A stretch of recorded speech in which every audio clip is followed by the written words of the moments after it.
Hello, and welcome back to Wind Waker. I'm happy to be here. I haven't streamed in a while, so I made a Twitter poll that was like, hey, if I were to stream, what should I do? And I got the final results this morning, and the winner of the poll was Wind Waker. And unlike last time when I did a poll where I just ignored the results and streamed Elden Ring instead, I thought this time I should listen, because honestly, I had a lot of fun last time I streamed this.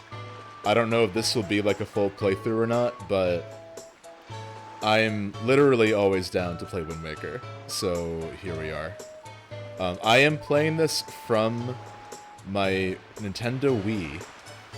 So essentially how this is working is I have the GameCube version of the game in my Nintendo Wii. I'm playing it via a new GameCube remote made for Super Smash Bros. Ultimate, and I have a AV HDMI adapter. So it's like maybe the most convoluted setup I've ever had, but it's worth it. Hello.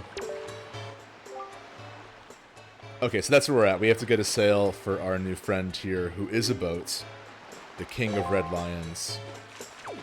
And this is like the first major town. Also, again, as always, let me know how everything sounds. This setup is interesting because the adapter I have... Hello. Oh. I did promise that, didn't I? I'm so sorry. Wow. We'll get her back, don't worry.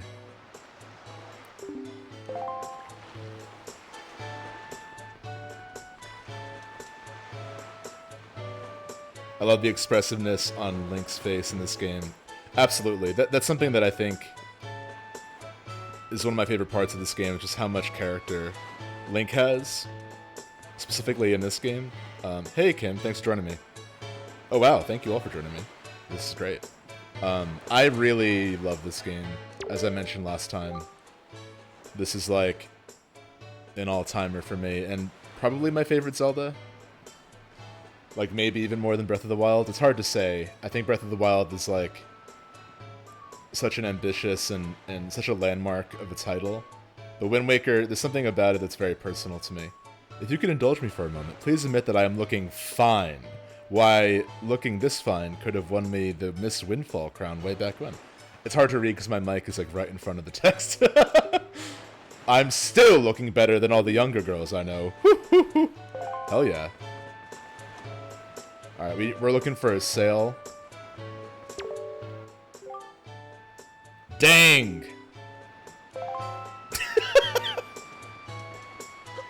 Wind Waker also has some of the strangest NPC dialogue, which I love. This is perfect. I'm so glad I'm here. It's a rainy day today. This is perfectly nautical. We're in. Yeah. Hello, hello, and hello.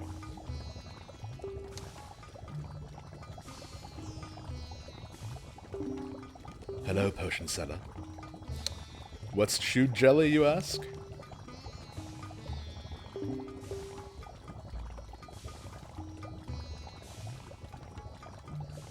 Honestly, man, I know this game. Nothing is better than Grandma's soup. So, like, whatever this speech you have planned is, it's not convincing me. Grandma's soup or bust. Thank you.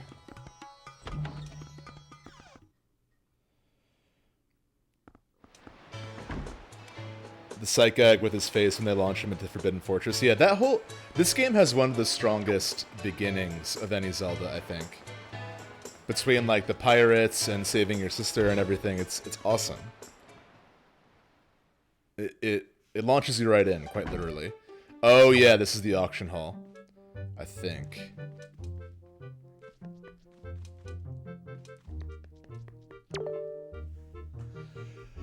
Yeah, I remember when I beat this game, I did like literally everything you can, and I had so much money that if you go to the auction and you bet a ton of money, people are shocked, and like it's like it freezes the minigame. You're looking for a sale? I have no idea where you find one.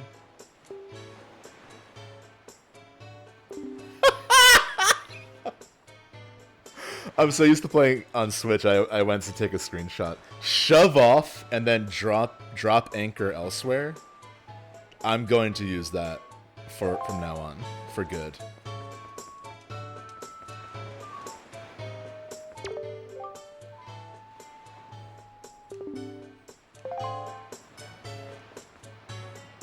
Oh, I see.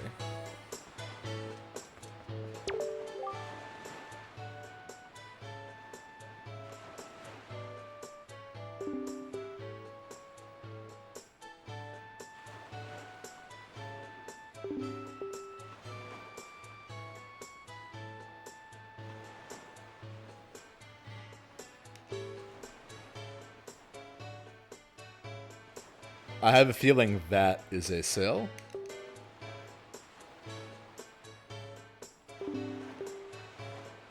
Oh, I'm so close. I'll buy it. You got me. A pitiable soul? I'm 8 rubies short, dude. I'm a potential customer. Oh yeah, this guy. I forgot about him. I think we did this last time, but it's still great. Okay. Pardon me. Where can I, a pitiable soul, find 8 rubies? I do have a telescope. The chance of me finding money. Oh. Hello.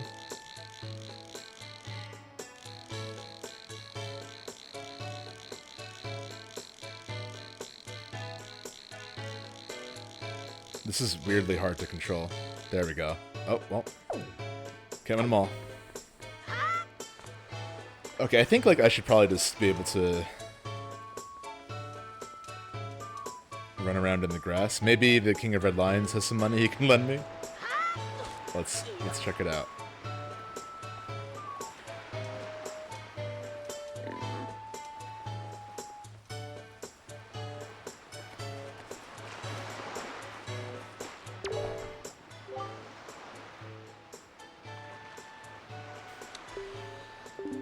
There's no time to lose. Okay. Do I get money just by like swimming around? I don't think so.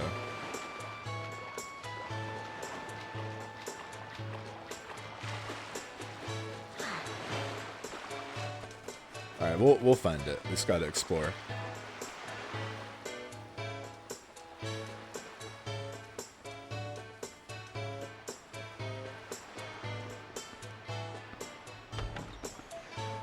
I say this all the time, but I'm really, really hoping that Wind Waker gets a Switch port.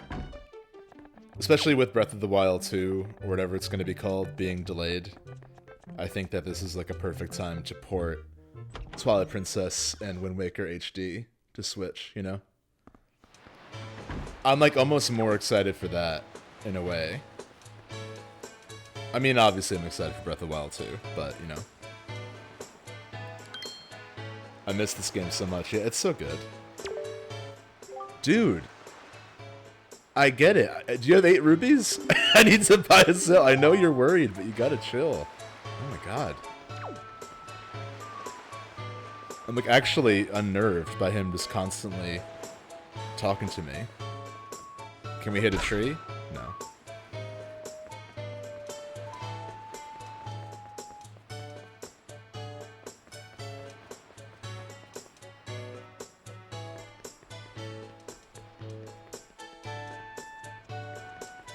This reminds me of in the beginning of Ocarina when you need 40 rubies to buy the shield. But in that case, I know exactly... I know like the quickest route to get the money I need. Can I break these? No. But I might be able to break those, although I think this man will be angry with me. But you know what? I need a sale, and this guy clearly doesn't need 3 vases or plates. No. What's up?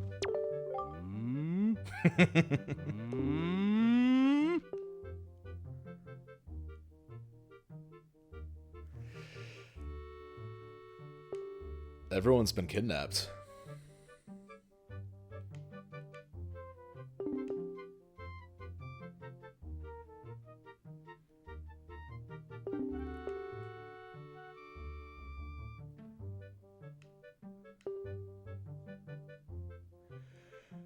Yeah. Oh, if I do, okay, but could you give me like 5 rubies? 8 rubies? How do I buy a sail? Oh man. Let's try this. Oh, now these I can break. Sorry, Pops.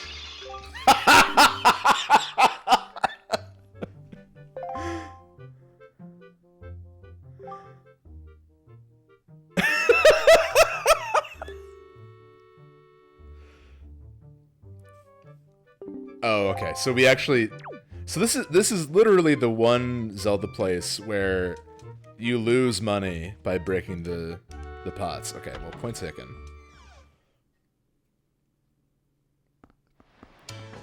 My fingers are crossed that they were saving those ports in anticipation of Breath of the Wild 2 getting pushed. Yeah, that makes sense. I mean, it feels kind of like an open secret that they exist, you know? That they will come to Switch. But Nintendo's also pretty bad with backing up their own stuff, so, you know. I do think the fact that we got Skyward Sword HD does make me hopeful.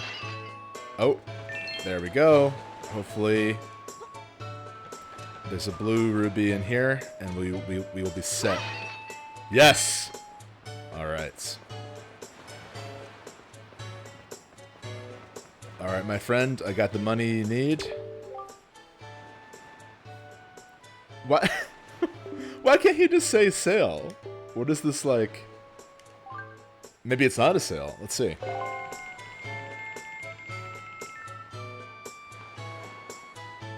I think there's like a whole side quest with him where you help him set up his business, if I remember correctly.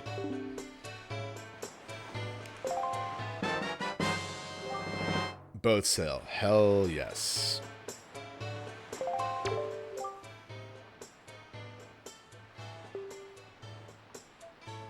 Wow.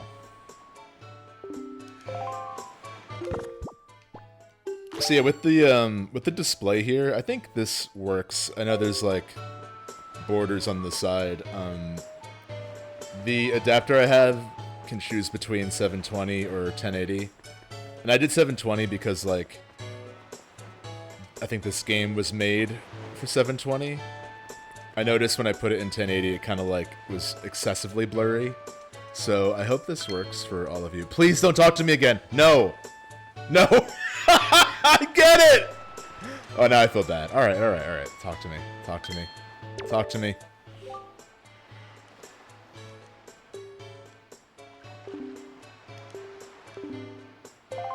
Alright, man. Let me do my thing. Trust others. And Maggie will be saved.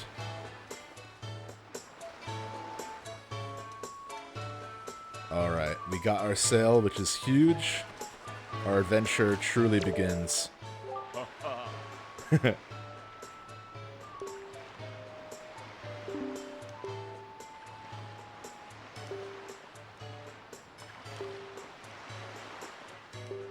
also love that when you're in the boat, if you equip your bombs, it becomes a cannon. It's so cool. I love the sailing.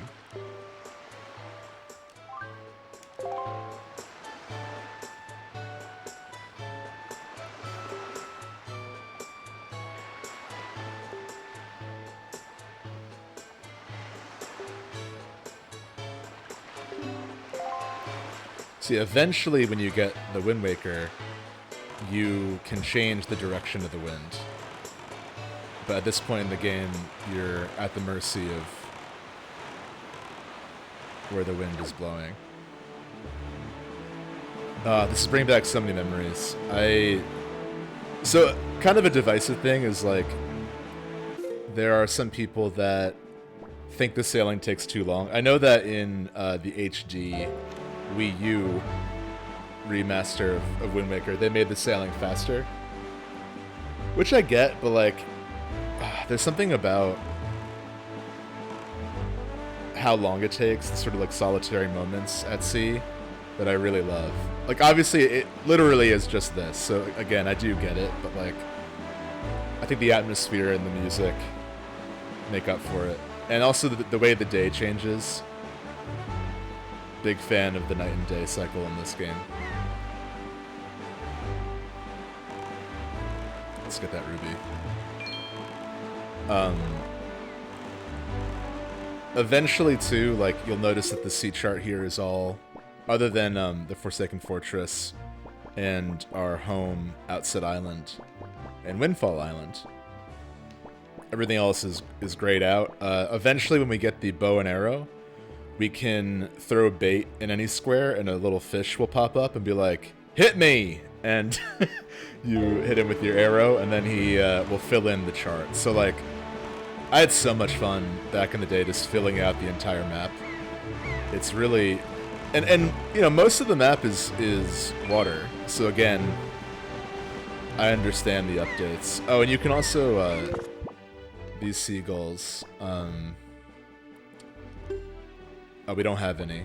If you get the pairs, you can put the pair on your head and then briefly control the seagull, so you can kind of like scout ahead as a seagull, which rules. It's just like maybe a perfect video game. I don't know.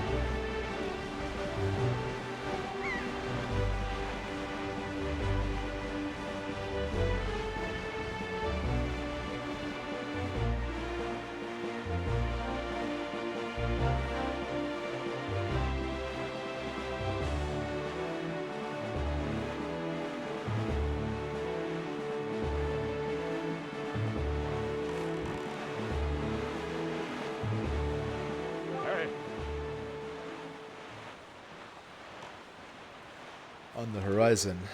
That is our destination, Steven. Oh my god. I love Dragon Roost Island. The music in this place makes me tear up. I love the music for Dragon Roost Island. Yes. We're here.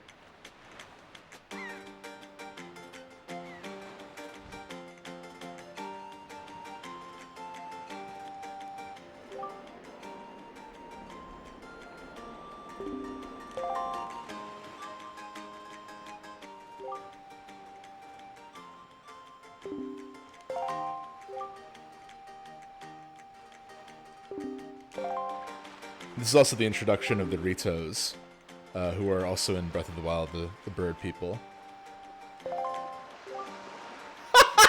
Wait! I thought we got the Wind Waker in, like, a dramatic way. He just spits it out? I love that.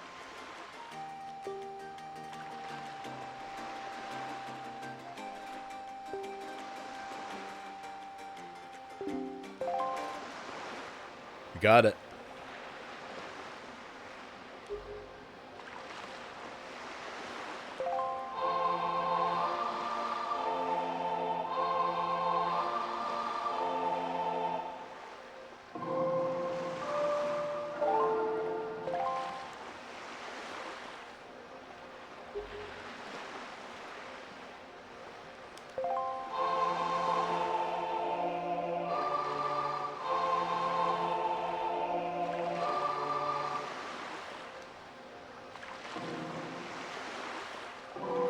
Oops.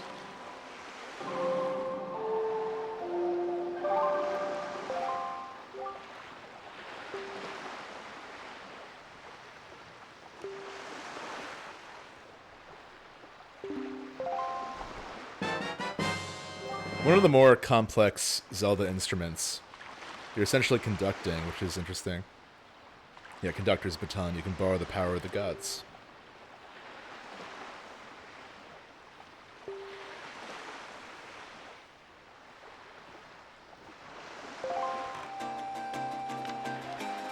Alright, well, I think let's equip that.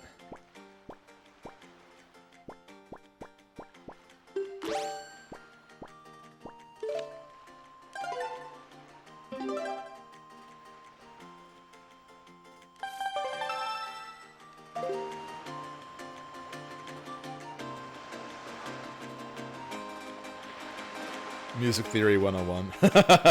Yeah, exactly.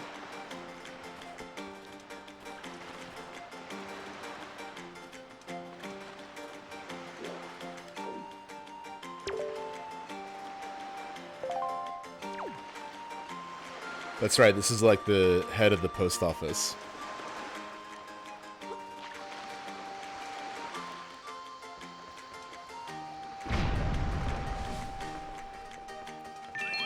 Ooh. Oh, shit.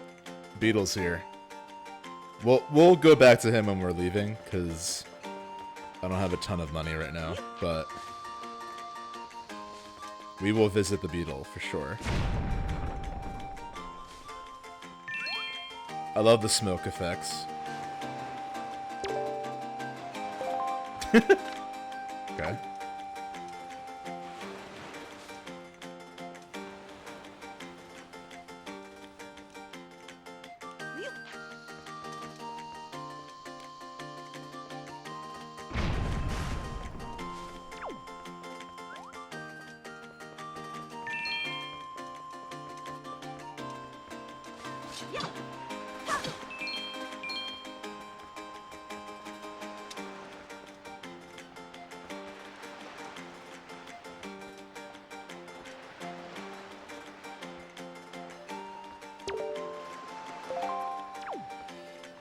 I don't think we should go to the mail center yet. Okay, so we have to use this one here.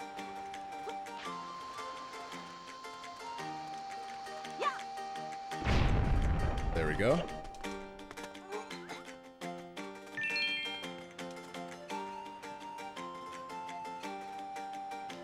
I love this mechanic of, like, sidling narrow paths. Is this in Breath of the Wild? Can you do this in Breath of the Wild? I wonder if it's not quite as exact, like if it just sort of happens more organically. Oh, man. That's okay.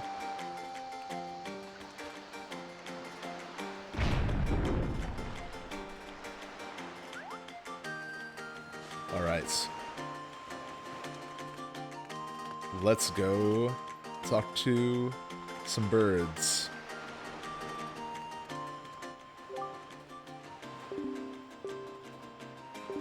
I think this is the guy who stuck up for us at Outset Island.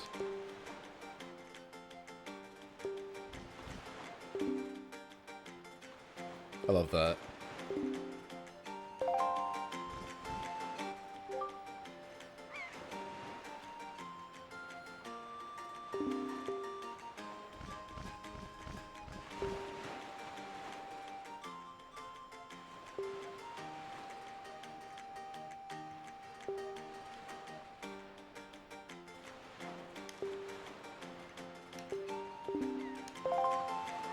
What a good friend.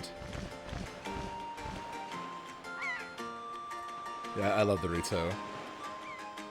I remember there was a theory that the Rito were like the evolved from the Zora over time, but then they're both in Breath of the Wild, so I mean the timeline stuff is all pretty loose. Oh, almost fell.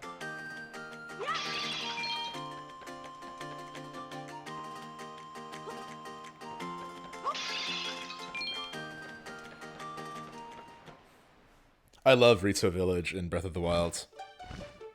Oh, man.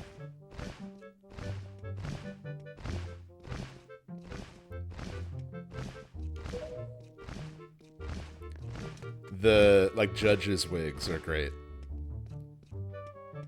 Am I the only one who's getting big Sedith vibes from this bird? I mean that as a compliment. I feel like this is, like, strong Sedith energy right now. I knew you would like that, Kim. Yeah, from Outset. Okay, that is him. I'm sure she'll hang in there. Such a funny thing to say about someone's sister who was kidnapped by evil person. Kidnapped by Ganon. Yeah. I'm sure she's fine. I appreciate your optimism, but it's a little dire. Quill. Okay, so that's our friend. We have a name now. Thanks, Quill.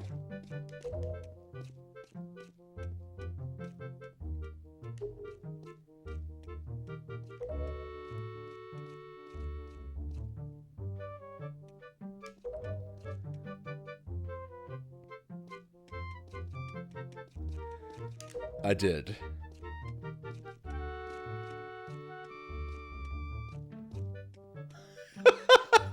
I love this world building, but just the phrase profoundly connected to the sky rules. I love that.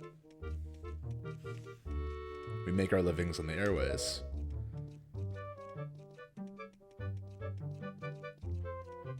I love this sort of almost religious importance tied to the Postal Service. It's very interesting. Very Death Stranding.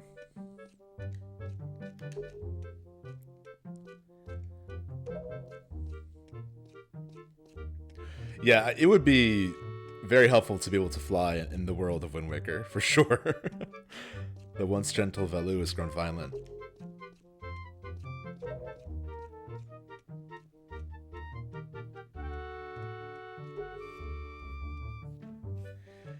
I pick up what you're putting down. I will help out. That's fun. I like the in addition to the expressiveness of Link, it's a very cinematic game. Like the angles and, you know, everything about it is so well done visually. It has so much character. A gallant young lad.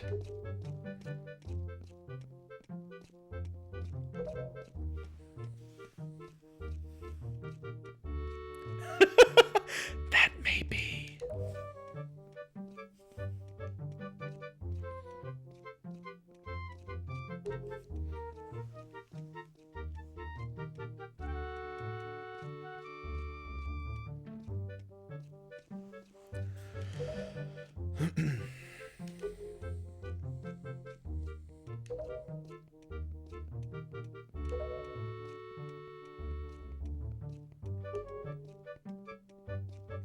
I love that this ledge kind of matches the eye line of Link here. It's very cool. Another day, another dollar. See you later. We shall do our best to solve our problems as quickly as possible. Cool. I have something.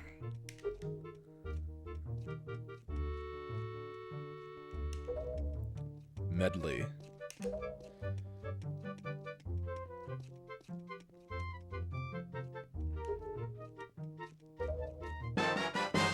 Thanks, Quill. Delivery bag. Cool.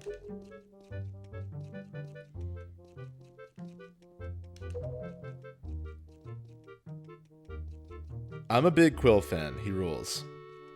You should find Medley in one of the upper rooms. Leave the great Valoo to us. Okay. So they... Okay, so...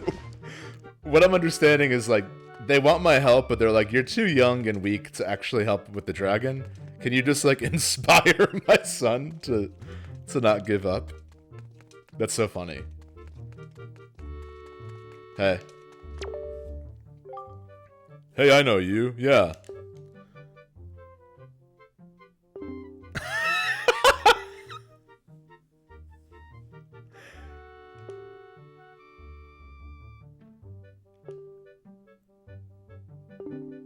I love the recurring trope in Zelda of, like, a guard who wants to get someone a gift, but they're like, I literally can't move from this spot, so can you do it? I think this is Medley.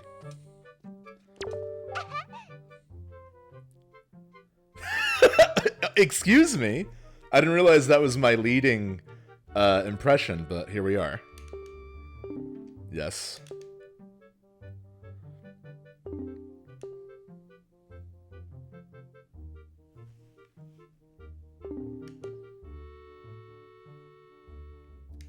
Lots of gifts from the Rito here. Oh, this is for the prince.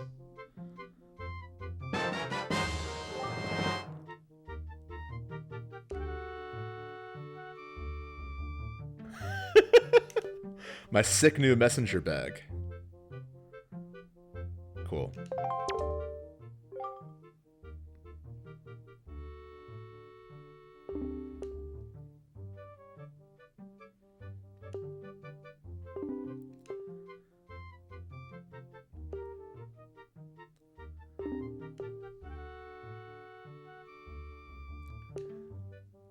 Wow, okay. So there's a secret plan to deal with Valoo, unbeknownst to the chieftain.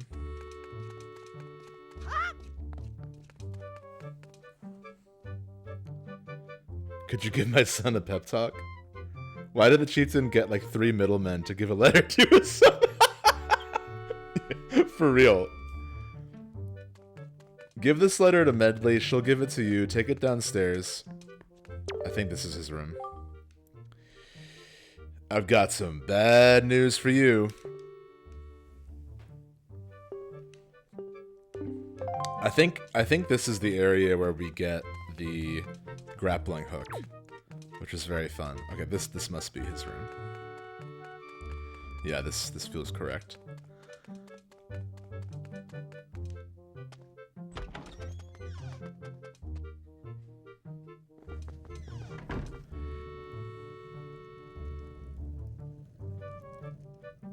Okay, so let's get our letter from Dad.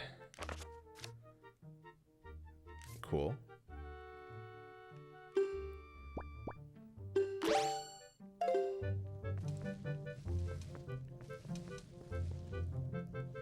What's up?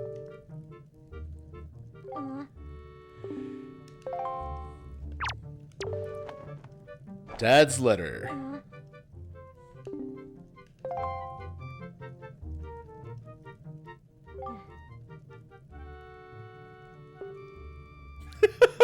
Dear son, be brave. From 4 different people.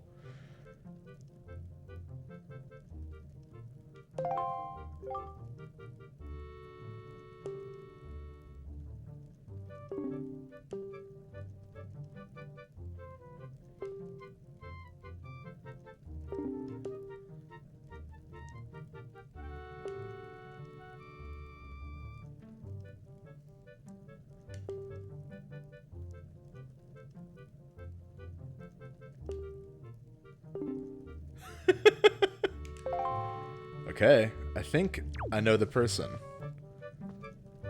Medley seemed pretty confident that she has a plan.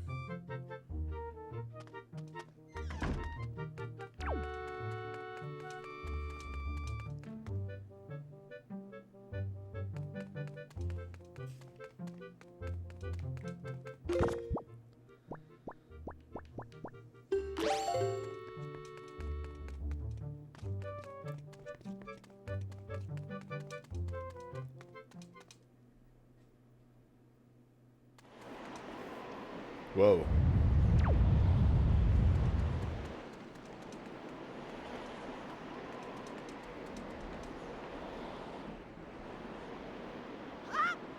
Oh, there she is.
Sure.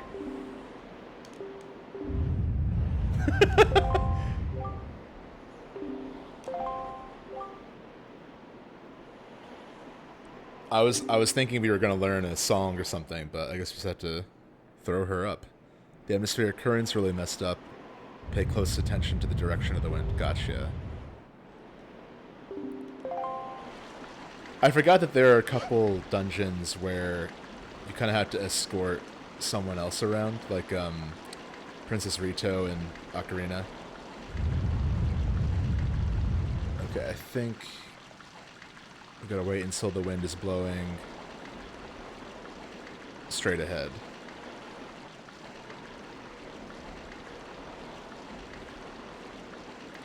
There's another dungeon where there's like a Kokiri character. Oops.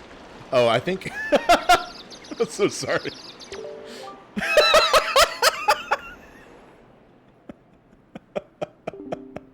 That's genuinely very funny. I'm so sorry.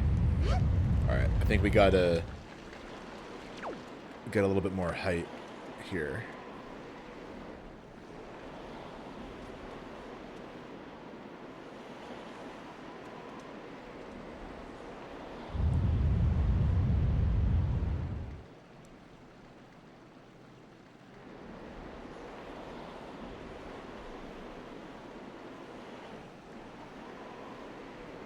This is sort of teaching you like how you'll eventually be able to change the direction of the wind. Okay, that should be good. There we go. Much better.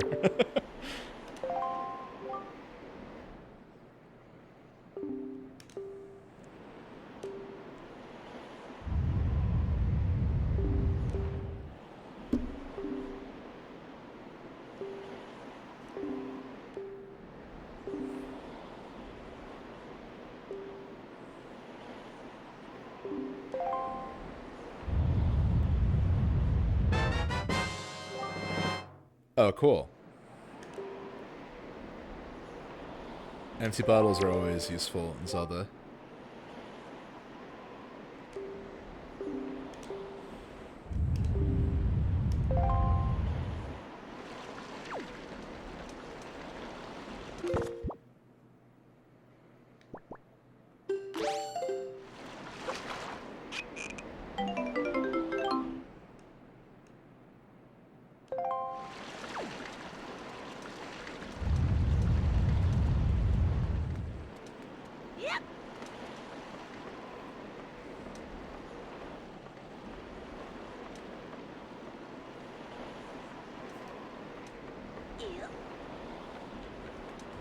Okay, I'm not exactly sure. Oh.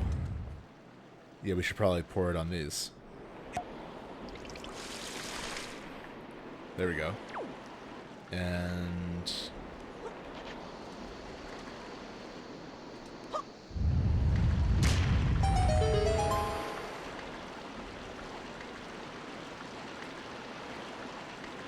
oh, look at that. Now the spring is back to normal. That's cool. That's one critique I've heard of Wind Waker. I remember I watched the YouTube series Boss Keys by Game Maker's Toolkit, and he basically goes through every Zelda game and plays, specifically like notes how the dungeon design is and what type of dungeon design it is, and he was pretty critical of Wind Waker's dungeon specifically. It seems like he liked the game a lot, but the dungeons he found like pretty linear. But like honestly, I don't know. I don't really mind that. I mean, I haven't played this in a while, so maybe my opinion will change later on. But like, I think my preference for dungeons is more atmospheric than it is like challenging puzzles or whatnot.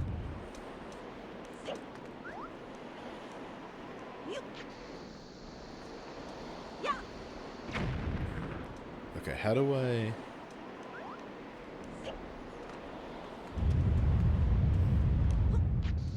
That's a great series, though. I highly recommend watching Boss Keys. It's really a fun watch.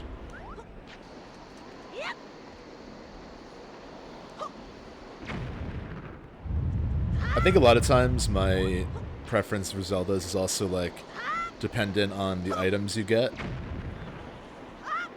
Like, you get a lot of really fun items in Wind Waker, and you get a lot of really cool items in Minish Cap as well. Which is partially why it's one of my favorites.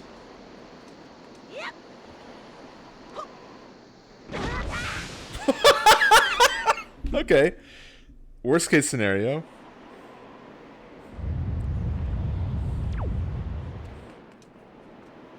Alright, so... we gotta swim back over there. I get so lost easily in nonlinear dungeons. That's the thing for me too. I don't really love when I have to like make a mental map of a place and like constantly backtrack. Like, I totally get the appeal for some people, but it's not really for me.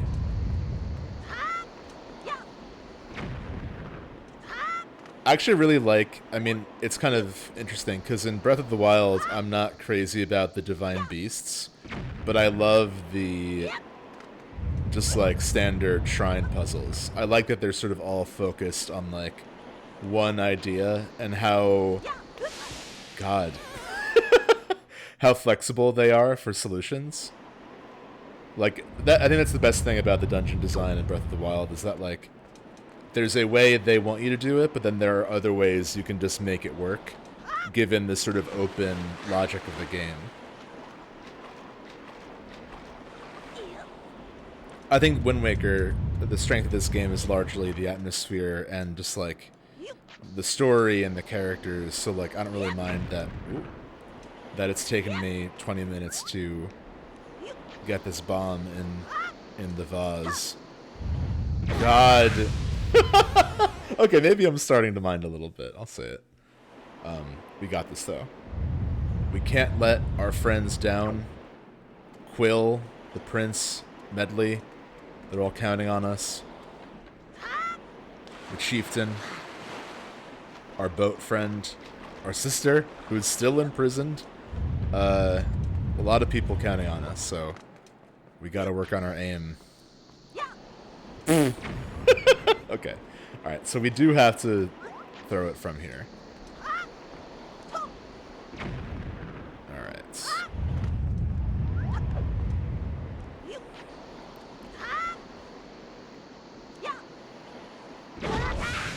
This is harder than anything in the game.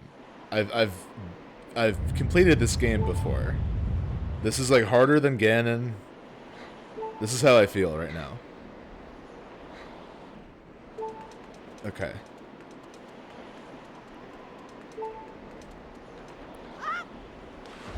Can we do this?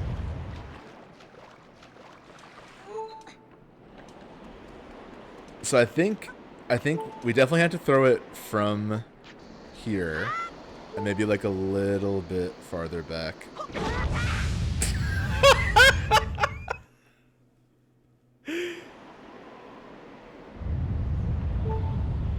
Do you think Nintendo is hiding away ports of Wind Waker and Twilight Princess?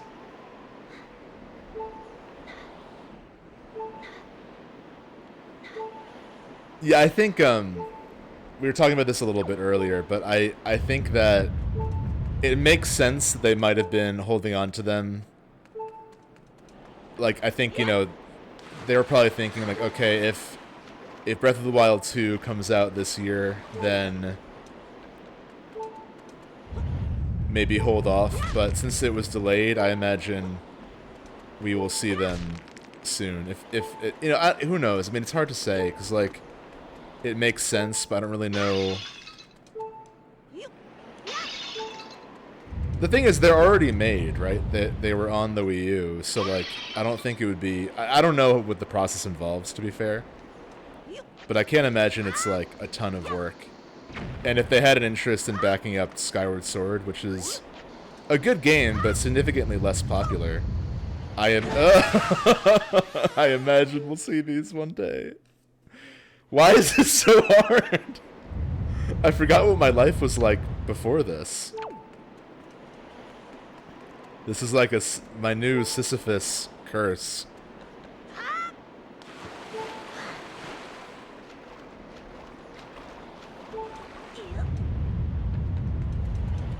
The other thing, too, is that there isn't really a ton lined up for the end of the year for Nintendo. Like, there's the new Pokemon, which I still keep forgetting about, Scarlet and Violet, which will, you know, be a big deal, at least financially. And that's kind of it. Like, the only other big first-party release is, I think the Xenoblade 3 is coming out in July, I think. And then Splatoon 3 is coming out in September. So that's kind of all we know. So I imagine like it would make sense to sort of like have something else for the end of the year. We'll see. There's really no way to predict.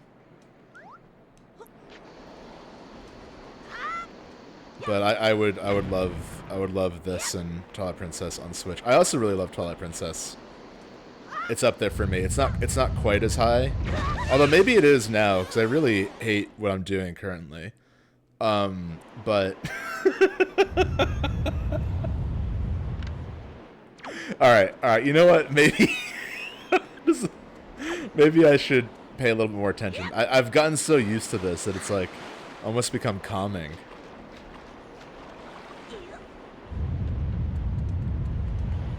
All right, so oh, maybe I have to use the wind. That's probably what it is. No.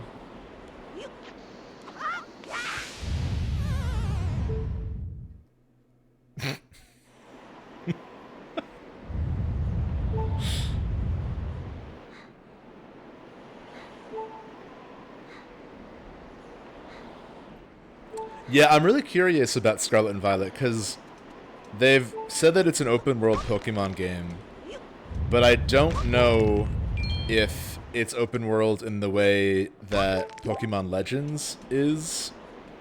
Like, I don't think it's gonna be like you can crouch in the grass and like throw a Pokeball in real time. My guess is that, like, my assumption with Pokemon Legends is that like it felt almost like a test where they're like, okay, this is a big step for the franchise. We'll release it in January and call it Legends and like see how it does and then kind of go from there. That's, again, I don't know anything, but that's just sort of like what it feels like to me.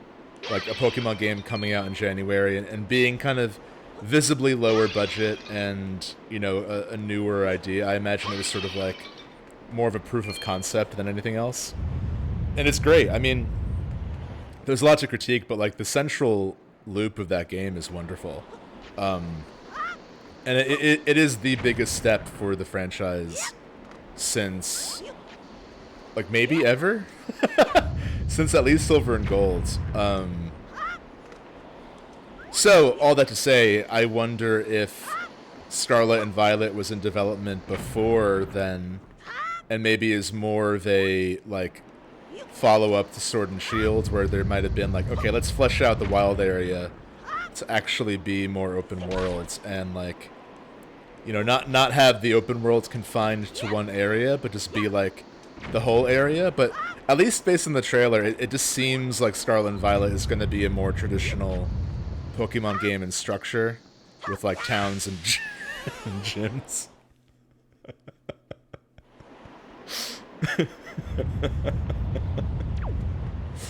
You know, more traditional. But another theory I've heard is that like they might have been developing them at the same time, and like, you know, they kind of released like the at least the visual production of Arceus or Arceus is low enough that like there might have been like, okay, let's like release this as is just to see if it works, and then we'll use this like skeleton to make the next Pokemon game with like a larger budget. I don't know. I have no idea. I would guess. I think my initial hunch feels more accurate, so I would prepare for it to feel more like Pokemon has, but just like with an open world. But we will see. I would love to see the Arceus mechanics in that game. I really love the starters. The starters of the next gen are sick. Fuecoco especially, the crocodile. The pepper crocodile. Oh! Oh! Finally! Thank you, Fuecoco, my magic word. I would not have gotten here without Fuecoco's help.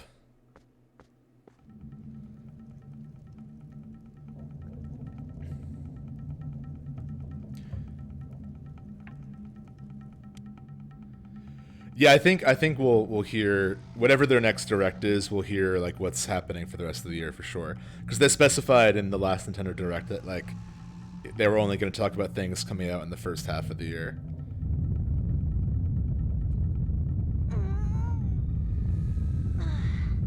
Yeah, the Pokemon and the animations look wonderful in Arceus, and the characters too. Like, I don't even really mind the way the world looks, but it clearly looks like unfinished in some ways. I did laugh when you get the flute and it's just like a unrendered cylinder. It's like, this is a magic flute that calms Pokemon who are cursed, and it's like just a like unfinished 3D cylinder. But that game is fantastic. I would highly recommend Pokemon Legends. It's really fun, and it's like a really calming game to play.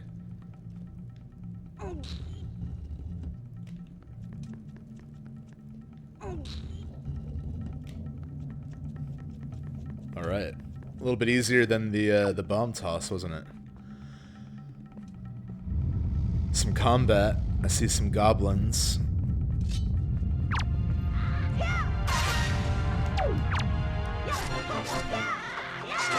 Oof.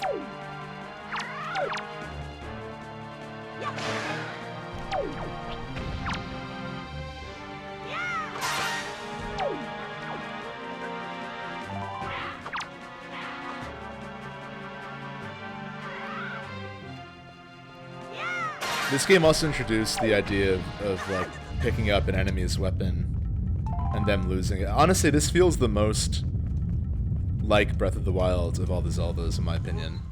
It feels the most kind of open world, and the most the combat feels the most similar. Splatoon 3 in September. Yeah, I cannot wait for that. I'm gonna be disappointed if the open world has all the entrances to Seven Towns block until you beat Gym 1. Yeah, I think like I respect Pokemon Legends for like deviating completely from the gym structure, but I wouldn't really mind like just like an Arceus style game with the gym layout. Like I kind of like the gyms. What I would really hope from the gyms, and I've seen this a lot like in a lot of different like fan art and stuff, but the idea that the gyms always have to be tied to type feels like we've kind of done that enough already. I've seen a lot of people think about gyms that are more about concept, so it's like I only use like Pokemon that like are based on this mythology, or Pokemon that are beach themed or something. It's I don't know. I'm forgetting what the exact concepts were, but I think changing up like how gyms function could make the game significantly better. Because like the idea of like, oh, this is the rock gym, I need a water type, like that feels trite at this point. I do think actually Sword and Shield changed it up a little bit. They were still tied to type, but the focus on gym battles in that game as like a sports league I thought was really fun, and the Gigantamax surprisingly worked for me, and I think like every gym leader would kind of catch you off guard with like who their Gigantamax Pokemon was, but like what if there was a medieval themed gym and they had like Skarmory and Sirfetch'd and something like that? I don't know, I think that could be fun.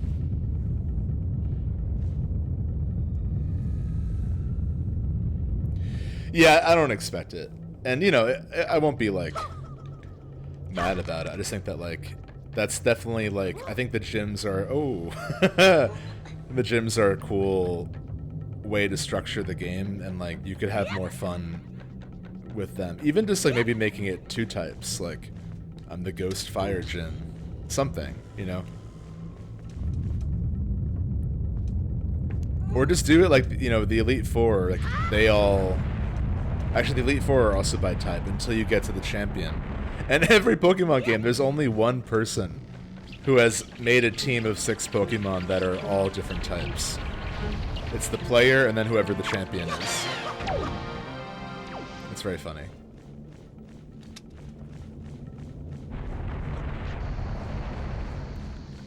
But honestly, like, I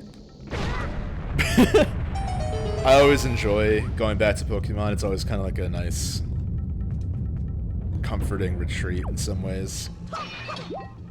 So, like, I really enjoyed Sword and Shield for what it was worth. I know a lot of people didn't. And even, like, I know some people who kind of, like, lost enthusiasm for it over time. I think it was good. I mean, I think it was, like, if you were expecting it to be the big follow-up to, like, the big console Pokemon that everyone... The big main console Pokemon game everyone's kind of dreamed up in their mind, I think you'd be disappointed, but as just, like, a follow-up to Sun and Moon or X and Y, I thought it was solid. You know, I liked the world, I liked the characters. I definitely think it was better than Sun and Moon. I did not really, like... If there's one I kind of disliked, it was Sun and Moon. And I still enjoyed it, but I just think, like, I didn't really... Other than, like, how beautiful the world was, there was nothing really new in Sun and Moon that I really enjoyed. I loved X and Y, and I think Sword and Shield is kind of the middle ground between the two. But honestly... Oh, cool. Going back to the older games, I think, like... It might be nostalgia, but I just have had so much fun playing Gens 2 and 3. I really think that that's the peak for me. Like, I even, you know, I was doing the Shining Pearl Nuzlocke, which was really fun. I always enjoyed doing Nuzlocke streams. But at a certain point, I kind of lost enthusiasm for it, because I just wasn't really enjoying Shining Pearl as much as I was enjoying Emerald. I learned that I'm not, like, crazy about Gen 4. Again, they're good games, and I think Gen 4 mechanically did a lot of interesting stuff with, like, kind of redistributing stats for Pokemon and, like, making every attack individually physical or special attack. That was great. It was also the first generation to have online battles, so, like, I think a lot of the love for Gen 4 comes from, like, people who might have played it more competitively, because it really was the first game you could do that online. But as a single-player campaign, it's, like, kind of dry. I don't really like the world that much. I don't really like the... I love Bidoof, like, on a deep level, but all you see is Bidoof for, like, 90% of that game. After a while, it's like, literally anyone else, please.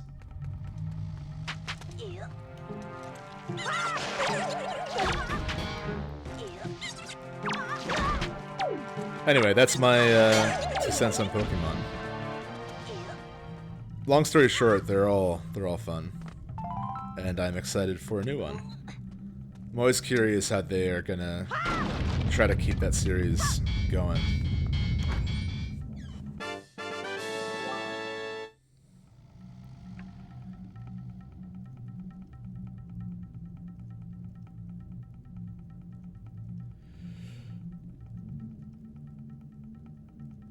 Oh, thank you so much. Yeah, I mean, you know, everyone's entitled to their opinion. I'm glad that we never come off, like, excessively critical or mean. At the end of the day, with Pokemon especially, you gotta have to take a step back and be like, it's Pokemon. Like, these are games largely for kids, and, like, they're gonna enjoy it, and, like, at a certain point, at the very least, it might just be like, here's a new generation for people who've never played this before, you know? So, like, I am old enough that Red and Blue were my first games. I was 8 years old when Red and Blue came out. And, like, you know, at that point in my life, I was just like, oh, cool, Pokemon, and I enjoyed it. And, like, that's kind of all they have to be at a certain level, you know? Like, the 32-year-old man who's, like, just curious about what has changed with them. I'm speaking about myself there. It doesn't really matter. They're largely for kids, and kids need that, you know? They need a game that's for them. So I think, like, at a certain point, with that series especially, you have to take a step back and be like, there's definitely an intended audience here that may not be me anymore, and that's okay.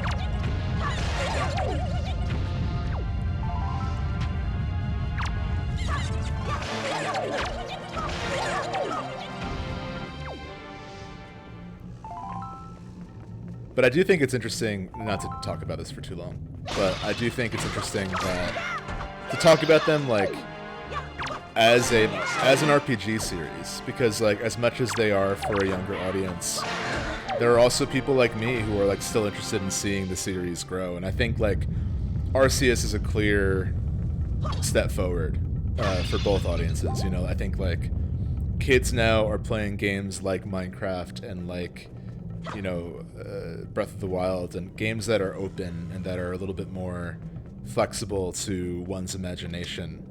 So I think that like if the series does want to be for a new generation, they also have to change with the times a little bit. But what do I know? I'm just like a dude playing Wind Waker on his Wii. Oh wow, we're outside. This is so nice.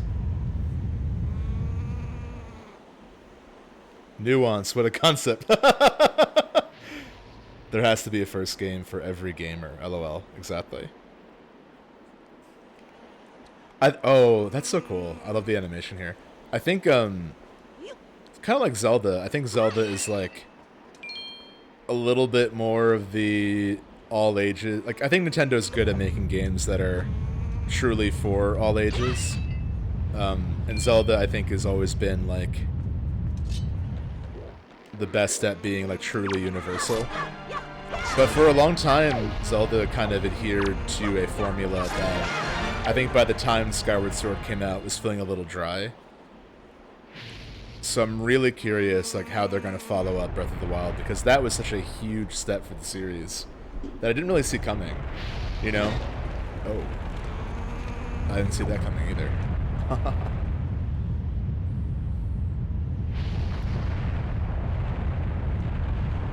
That being said, like every Zelda game, especially the 3D ones, like they all have a very different atmosphere. Like, even though I would say like from Ocarina to Skyward Sword, they all follow the... Actually, I would say Link to the Past to Skyward Sword. All those games follow the same formula, largely. But I mean, you know, they vary so dramatically in the atmosphere and in like what the game is focusing on thematically. I mean, you know, this game came out after Majora's Mask, and like Ocarina to Majora to Wind Waker, all really dramatically different, even though they play similarly. Oh, I forgot about these. That's fun.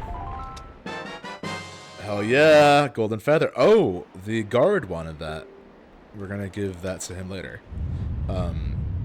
A certain strangeness emanates from the quill of this beautifully shining golden feather. Winged girls are said to be infatuated with these treasures. Okay. Okay, Wind Waker lore. But yeah, I think that Breath of the Wild's cold take at this point, but I think it did a good job re-examining the heart of the series and being like, what was the first Zelda trying to accomplish? And how can we kind of look back on that and accomplish it with our current tool set? And Arceus feels similar. You know, Arceus is like, what is the...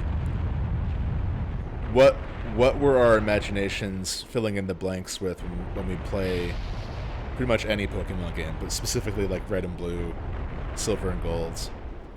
You know, exploring and learning about this world and seeing the monsters in their natural habitat. That's always been the dream. Well, see you later. Whoops. Kids don't get enough credit. If a generation is growing up playing Fortnite and Minecraft, they can handle Pokemon changing a little. Yeah, I mean, like, I remember in, like, 2014, my cousin, who was, like, 11 at the time, like, knew how to code and, like, was playing Minecraft on his iPad. I'm like, you were already more tech savvy than half of my generation.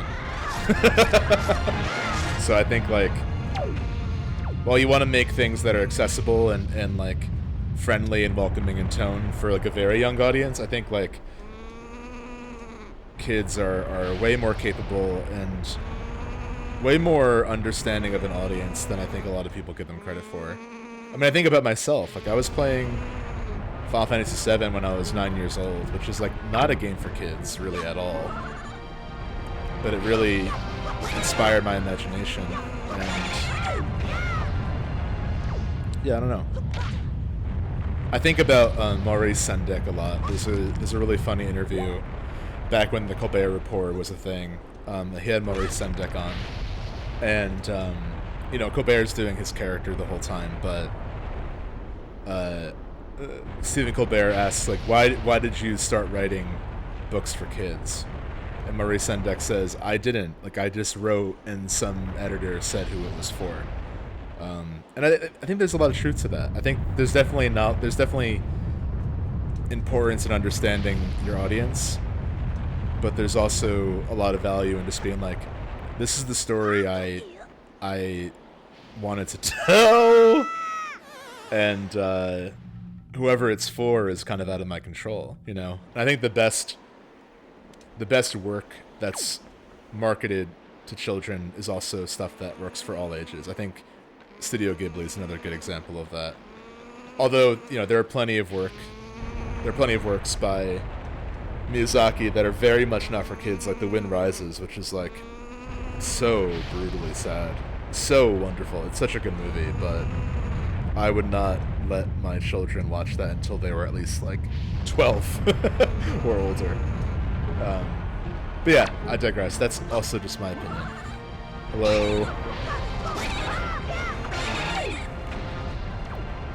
Must be weird being a bird on a giant island full of bird people, you know? Kind of a Pluto Goofy situation.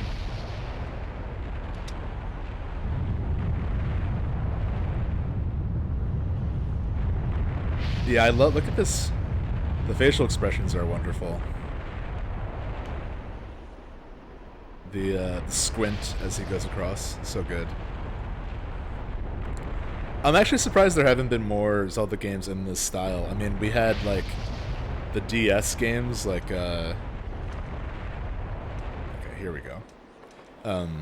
Phantom Hourglass and Spirit Tracks. And that's about it. How do I... there we go. I wasn't crazy about Phantom Hourglass. I haven't played it recently, but that was, like, the one Zelda game where I was like, eh. Though I've heard, it seems like Spirit Tracks has a bit more... that game has more defenders, so I'm excited for the DS episode to check out Spirit Tracks especially. Do you think the bird people eat birds? Did you ever read In the Night Kitchen? I haven't. How is that? I'm pretty sure I've only read Where the Wild Things Are.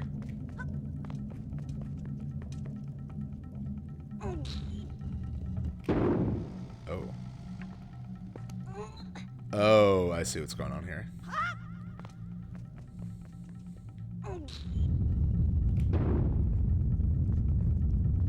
Voila. I did it.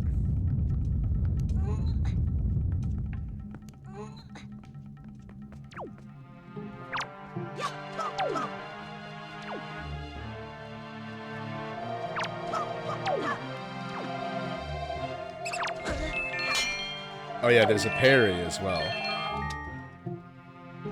Hey. This game might be why I say hey the way I do, now that I hear it.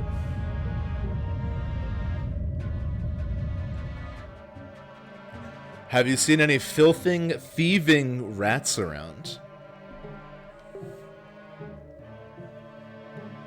It's very surreal and really controversial. Oh yeah, that's true. I didn't even think about that. Maybe not the best quote to use then, but isolated from his work, I think it makes sense. I know they are annoying, but yeah, that goes back to, like, knowing who your audience is and, like, appropriate content for the age group.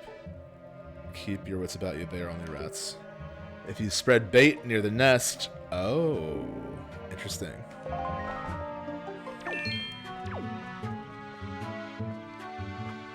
Where's the nest?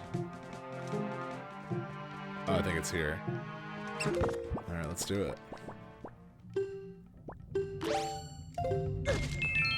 Dude.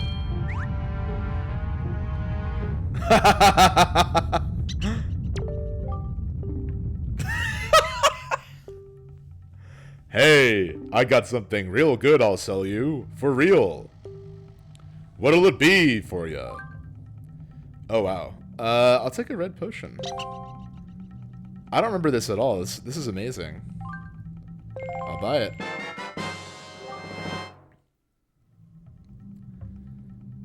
Cool. Thank you. More! More!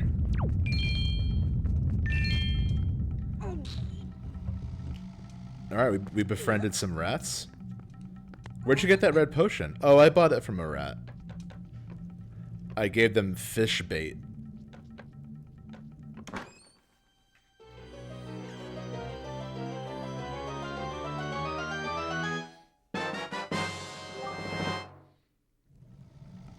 You got the compass.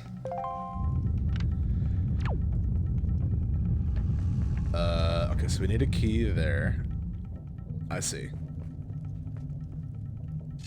I think I know what to do. Let's throw this. Ah!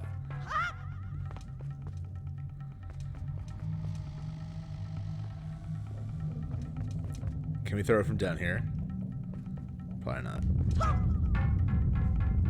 Okay, let's try again.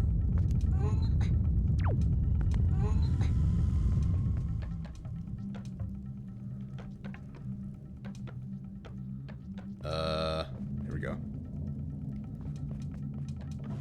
Alright, this time, I mean it. Look at that. Perfect. Beetle's voice is the only thing I hear when people say thank you. Thank you! Yeah, me too. Beetle is fantastic. You got a small key.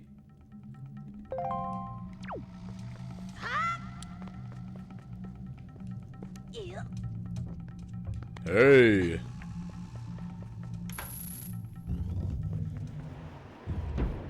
Chat, what are your favorite Zeldas? I'm curious. No pressure to say Wind Waker, obviously. I'm curious what everyone thinks about the series.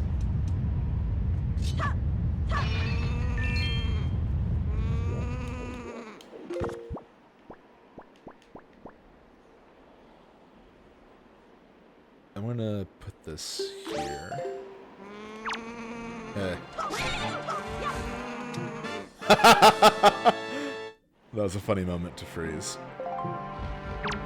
Oh no! Alright. No! Don't, why'd you jump?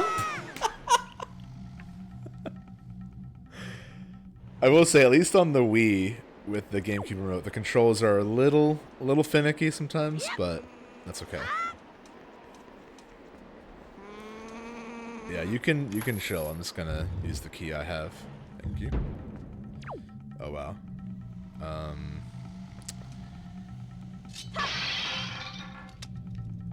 Wow.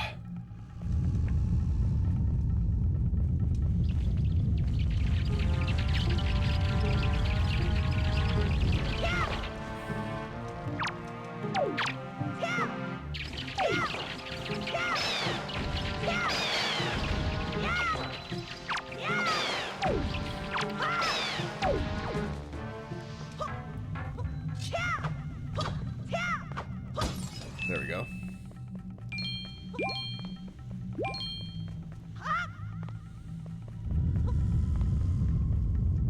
Oh. You got a joy pendant.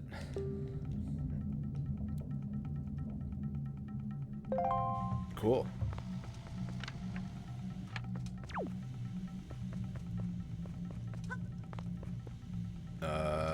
Why don't we... I think this is where we came from, but I think we need a source of light to see what's going on here. Here we go. Hey!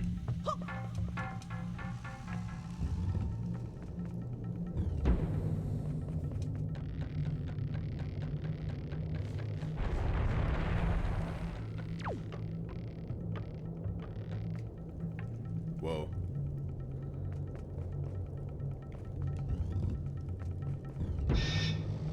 Oh. Hello.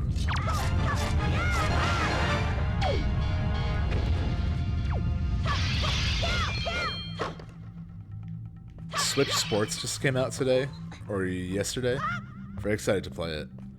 I was actually debating when I was setting up my Wii for this stream, I was like, should I just play original Wii Sports as a surprise? But that would be blatantly ignoring the results of the poll, so I abstained from doing that, but maybe one day.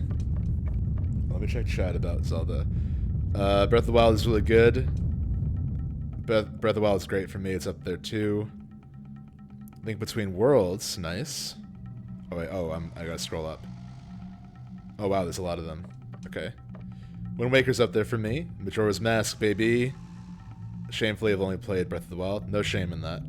Breath of the Wild, Link to the Past. Also Link to the Past. Minish Cap. Oracle games, good choice. Oracle games are great. This, and I also have a real soft spot for Oracle games. Minish Cap. If you're all still playing a Link to the Past bonus. I think so. So, we plan on doing a Link to the Past bonus right around the same time we were doing the Game Boy Advance episode. But that month was just so busy, we decided, like, we would save that for another time.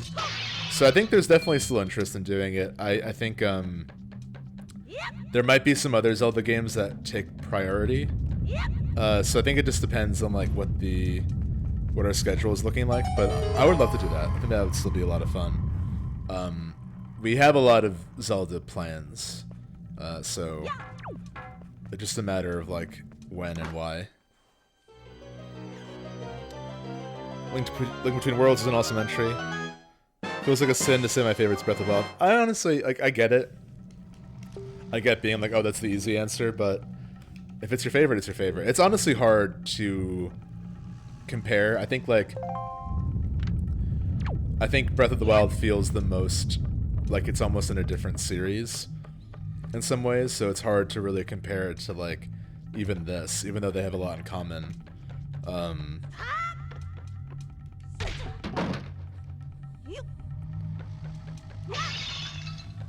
Everyone's got good taste. Honestly, you really can't go wrong.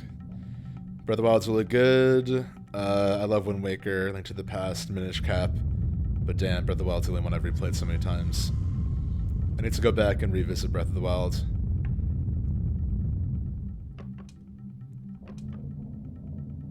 Nice. Yeah, I would say, like... I would say Breath of the Wild and Wind Waker are kind of, like, tied for first. Ocarina of Time was my first one, so, like, that will always have a special place in my heart.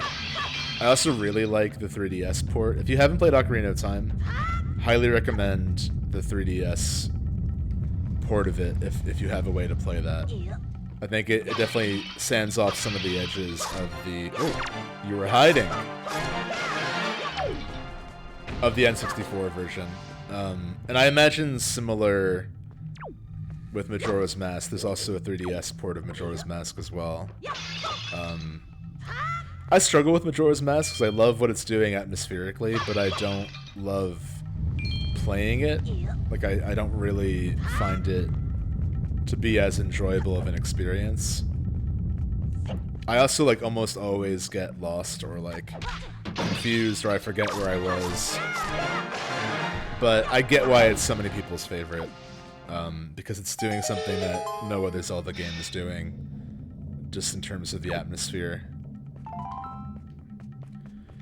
Be it off the top of my head, top 3 Zeldas would probably be Wind Waker, Breath of the Wild, and like maybe Minish Cap. I really liked Minish Cap. And then probably Ocarina.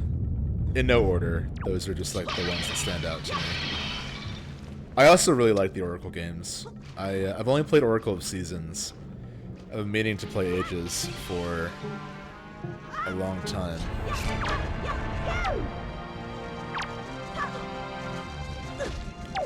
The subsidiary at Capcom really knew what they were doing when they made Oracle games and Minish Cap.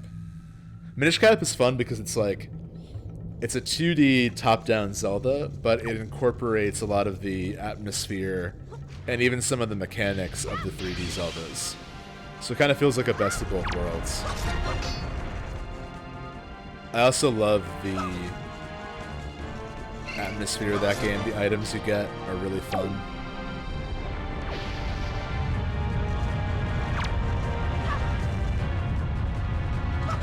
What's up?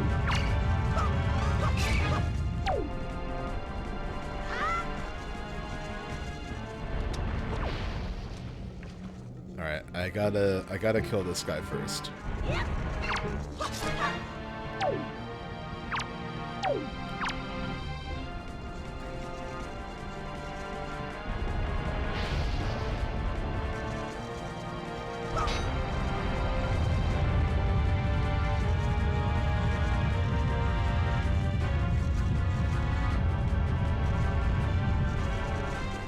Come on.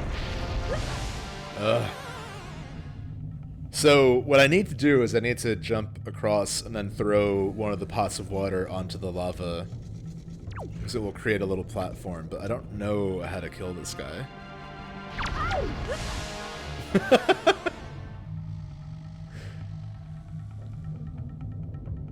Okay. Thankfully we have our red potion from the rats. You know what? Maybe I just don't even worry about him. Maybe I just, like, do it. Yeah, there you are, of course. What even happened? Okay. I think I might have to kill him. Let's drink our rat potion. Beautiful. I wish I had any kind of projectile. That's good.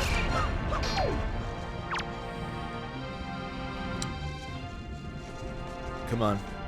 Half the battle is like just letting him attack. Alright.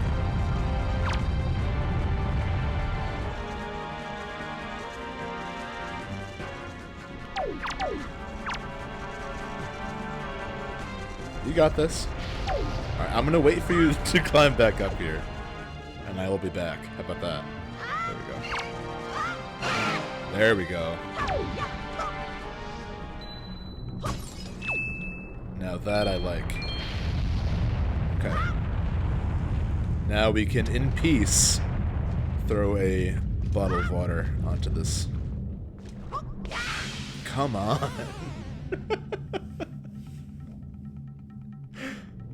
Alright, Link, I'm sorry I'm putting you through this. We got this, okay? If the centipede respawned, I'll be very upset. Oh my god.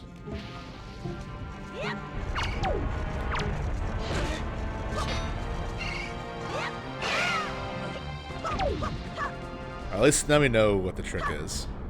Ooh.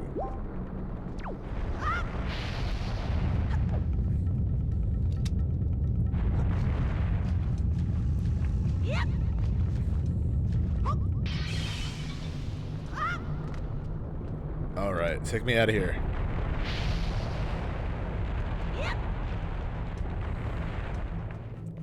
Nice. Minish Cap was the first Zelda I ever beat. That's awesome. The art design for Minish Cap was spectacular. Yeah, it is such a beautiful game.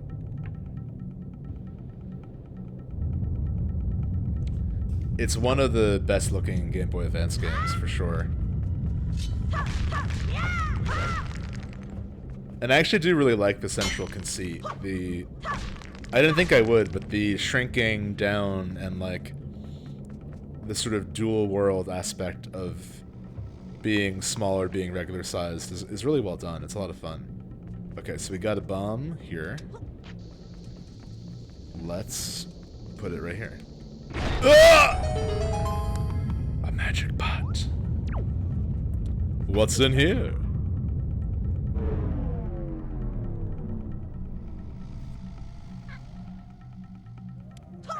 The hardest boss in Wind Waker seems to be lava. Yeah, you're not kidding. I think this is the beginning. I think we just like found a shortcut.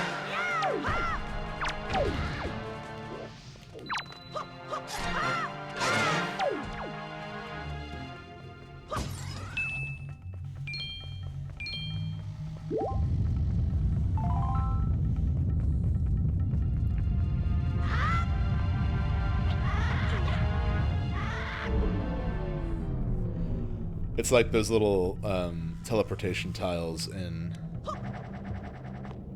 some of the top-down Zelda games. Let's save for sure. I think I'll probably finish this dungeon and then call it.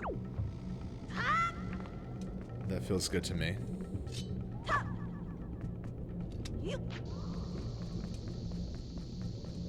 Ugh! There we go.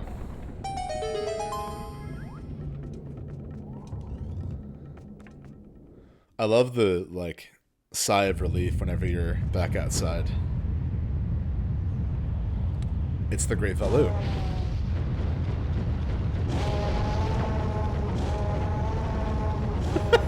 I like how everyone's like, why is he so upset? It's like he's stuck, clearly.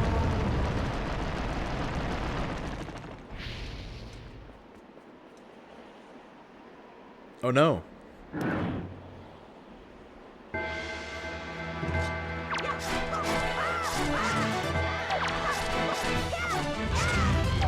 I love the little musical keys with the hitting the enemy.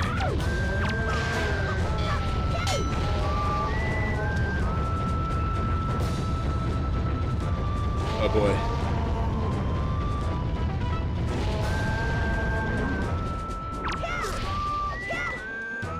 Those spears are really good weapons. But I do want to get this first. There we go. Ew.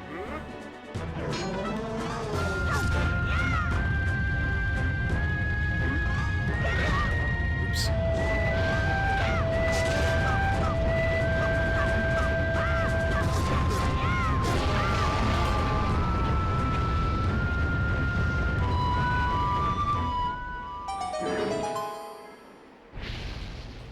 We did it.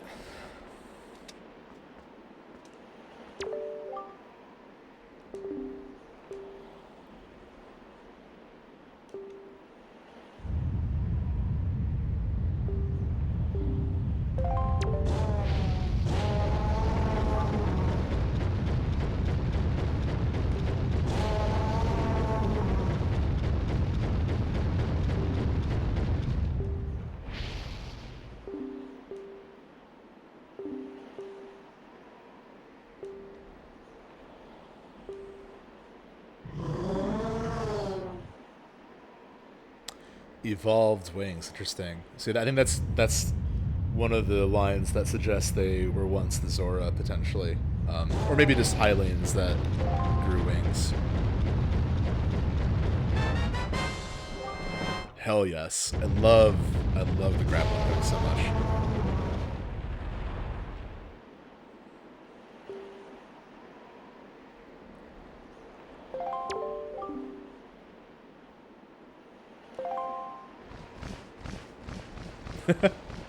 Okay, let's equip it for sure.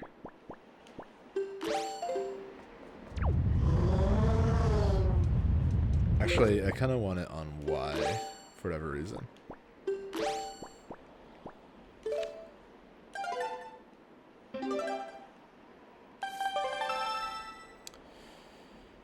Can you guys remind me of Tales of Berseria as one of the bad or good entries in the series? I just found it for $4 at a garage sale. They were like, yeah, someone just came by and got all the old DS games and other PlayStation games. So that's all that's left. I've only played the first 4 or 5 hours of Berseria. I enjoyed it. It's definitely not as approachable as Arise, which is the first Tales game I played. The combat's a little bit harder to parse, although what is kind of cool is you can make your own combos, so like,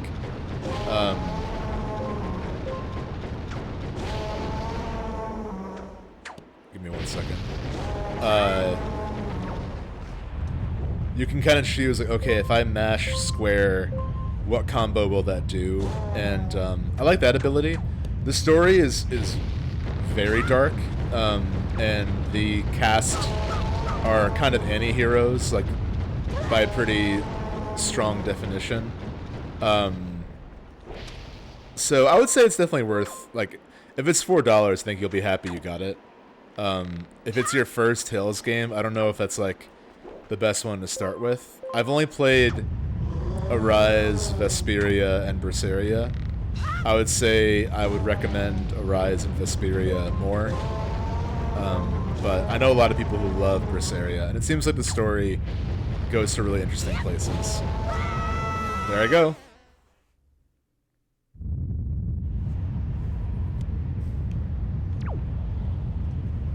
I really liked Arise, though. It kind of, as I got further in, I sort of lost my enthusiasm for it, unfortunately. But it's one of those games where there's, like, a remarkable 20-hour RPG within, like, an okay 50-hour RPG.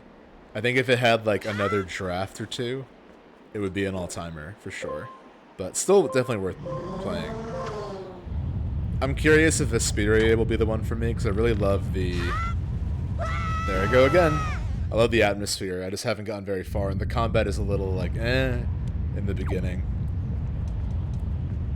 But, we'll see. Tales is an interesting series.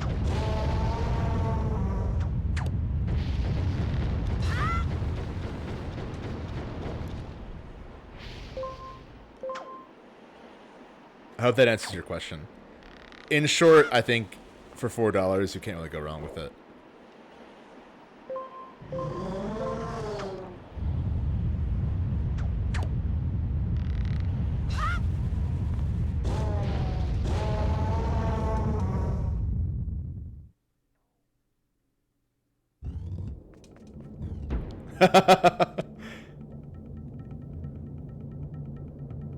I'm honored that I can help shape your backlog.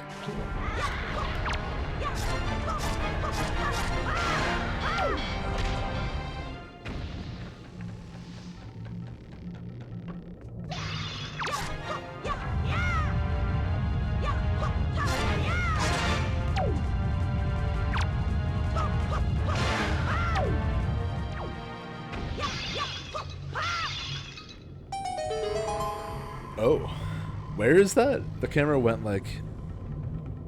Oh, I see. It's below me. Can I just, like, cut this bridge?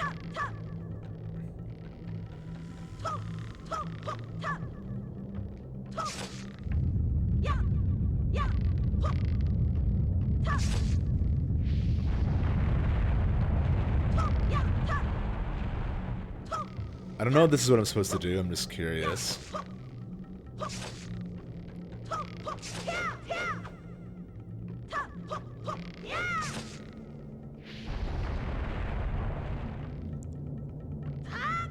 Oh.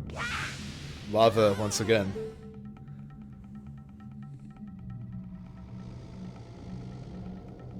Yeah, the Tales series in general you can get, like, very cheap. I think I also got Berseria for, like, not very much at all.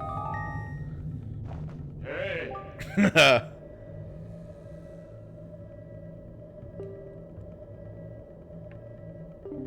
Yeah, I got that part of it, my friend. Oh, I think I know what to do. I think it involves using our new tool.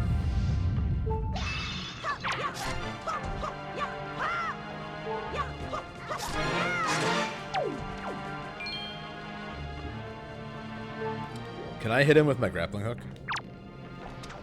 I can. That's fun.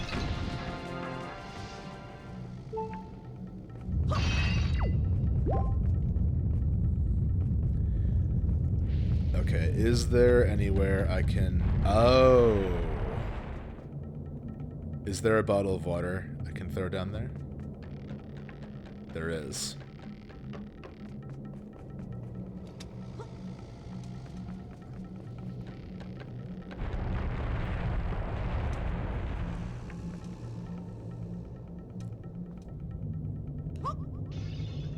I think we might have to re-enter.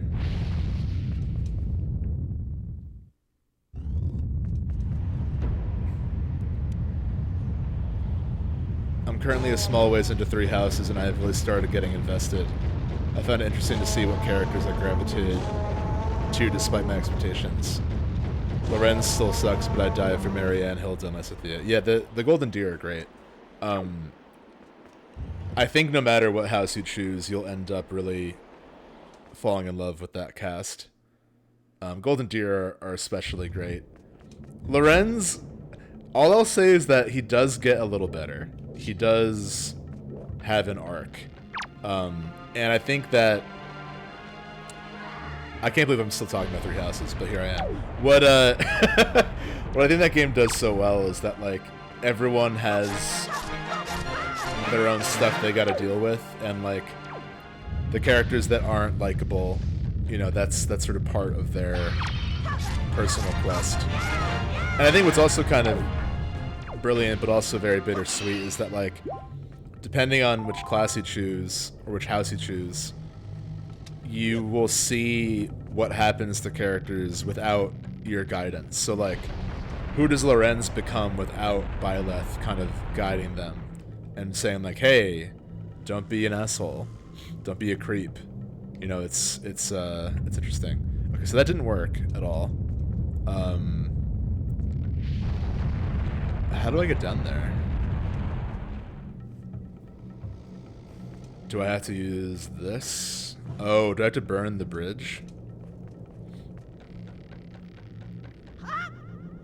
And then jump into the lava?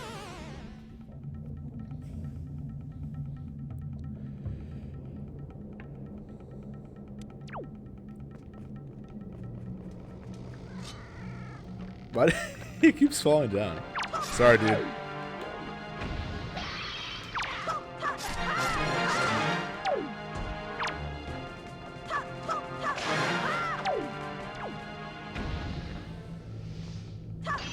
But enjoy Three Houses. It is a great time. And you will probably end up playing it more than once, so you'll see all Three Houses if you do commit to it. It's honestly one of my favorite games to replay at this point.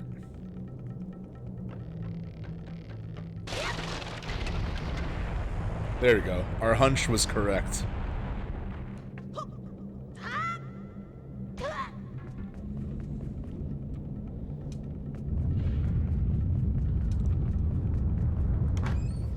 Very excited for Three Hopes, whatever that ends up being.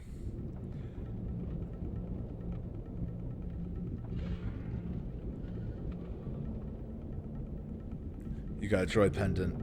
These pendants are said to flock to those who spread joy. Yeah, I've been told this.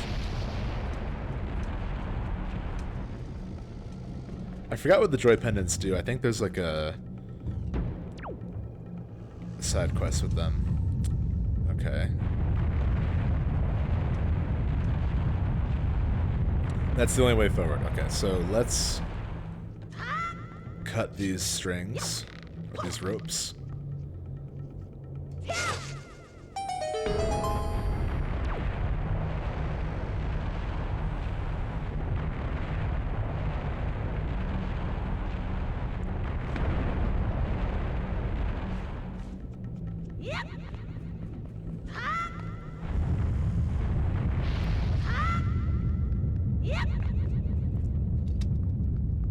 I'm really curious how much of this stream is me trying to throw that one bomb like an hour ago. I think it seems like we're approaching the end. Oh. there are bars here. I see. You want me to use my new tools? Ew.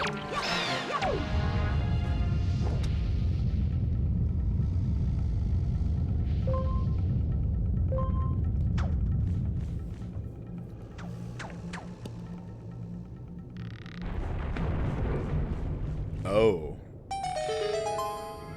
It's that easy. Let's turn around. Don't you dare. Get out of my face. No. Ew. Whenever there is lava, I fall in. That is a guarantee in this life. Alright, where have they restarted me? Back here. Okay, we know what to do. It's half the battle.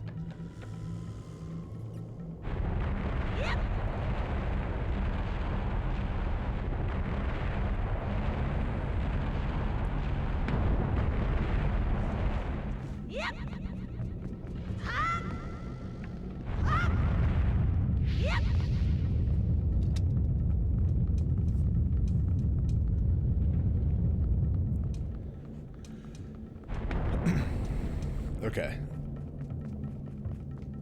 Are there any bats nearby? There are.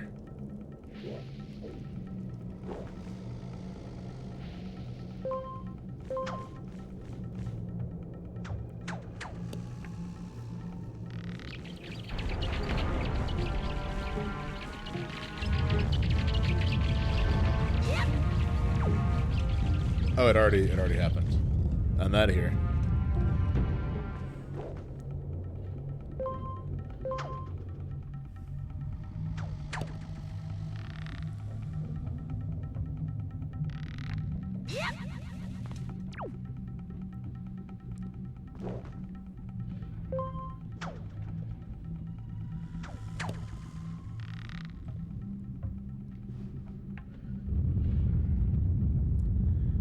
I love that you can also climb up and down. It's very cool.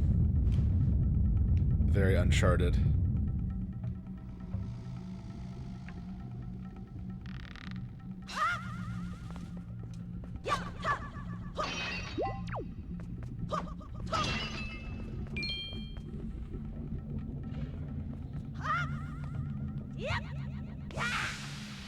There it is. My guarantee. Alright. This time will be different. Ew. All the way back here? Oh, it's just the previous room. It's not bad. Alright, we can just... We don't have to swing here. We can just go right here.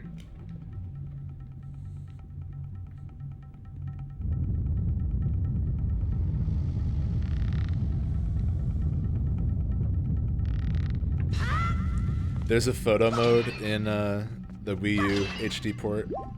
I gotta say, whenever I go to my favorite retro video game store, I'm always extremely tempted to buy a Wii U, almost exclusively for Wind Waker HD. But I've been told many times, do not buy a Wii U, so I won't. No Wii U for me.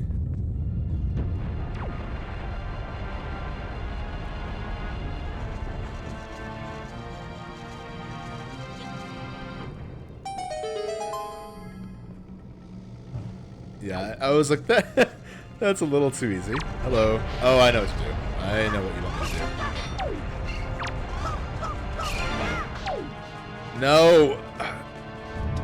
There we go. Okay. No, no, no, no, no. Close. We just have to ugh. That actually creeped me out.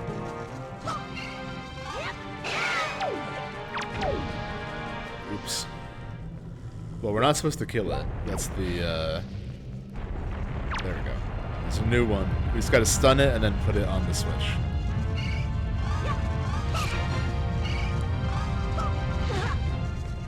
Can you, like, move over here? Thank you.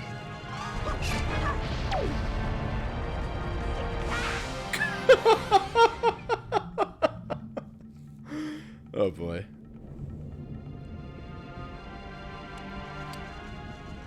Yeah, that's exactly right. Most of the Wii U hits have already been ported. It really is just like, I think Xenoblade Chronicles X and the Wii U port and Twilight Princess.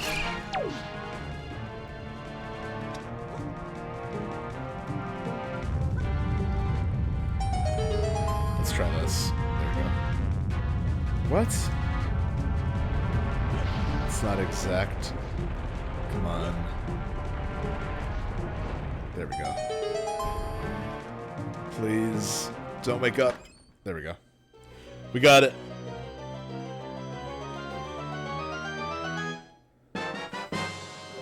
You got the big key. The 3 constants of life. Death, taxes, and falling into lava. In Wind Waker, yes. Press up to see for yourself. Okay. So long.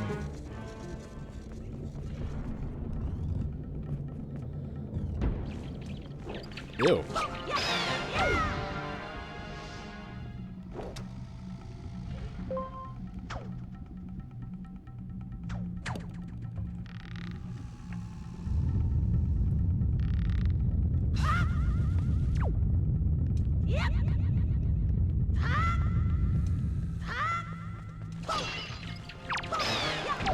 It's a big bat. It's like half of my body.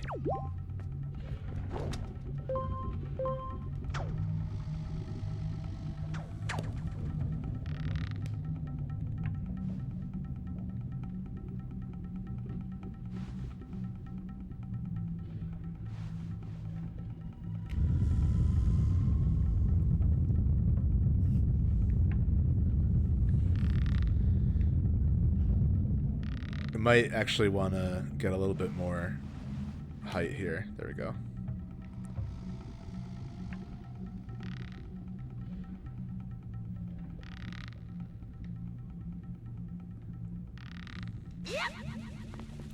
I wonder if there'll be a grappling hook type device in Breath of the Wild too. 'Cause it seems like it's in the sky or something. I imagine there'll be more verticality in some capacity.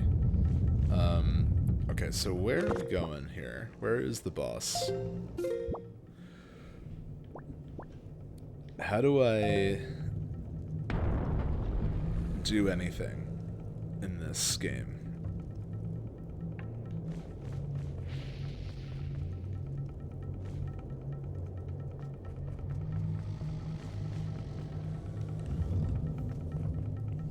That's where I came from.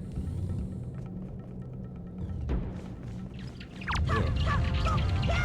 No.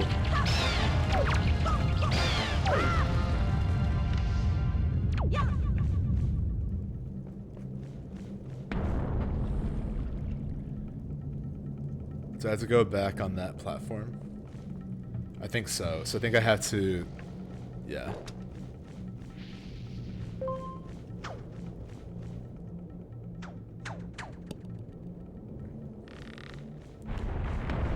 I can actually just go right to it here.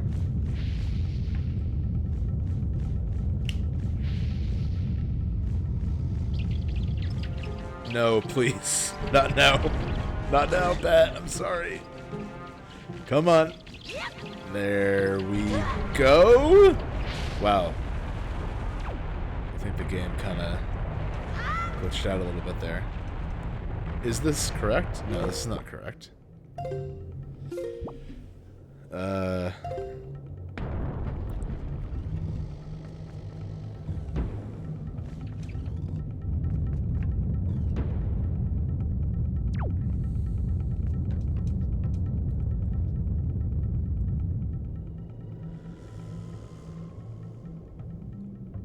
I wonder what we have to do here.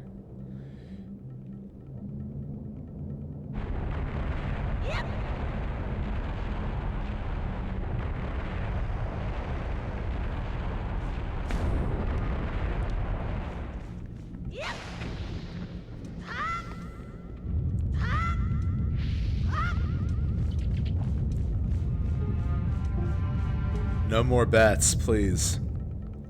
I'm just lost. I'm a pitiful soul. Okay, so... this is where we came from. This leads to where we got the boss key. So... now we've got to, I think, just get on that bridge. Oh yeah, okay, I see where we have to go. I think I get it.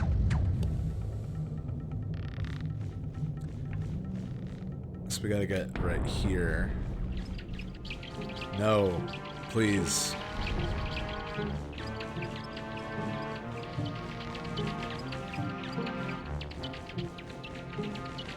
Can I even reach it from here? I don't think I can, actually. Let's try, unless I have to climb up.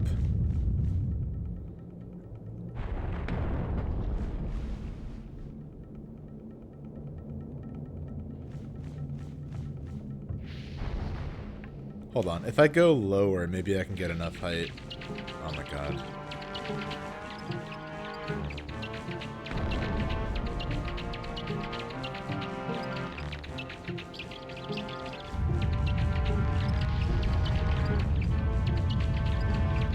Let's see.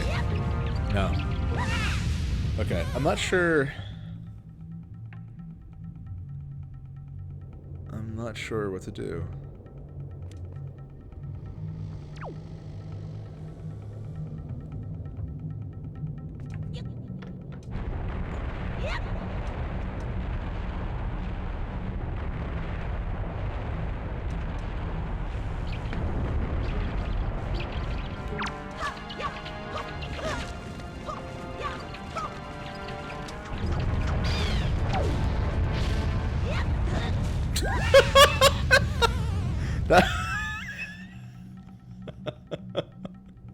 I cannot tell you what happened with that one. That one's on me, I guess, but still. Alright. We gotta be near the end. Let's just try to power through this.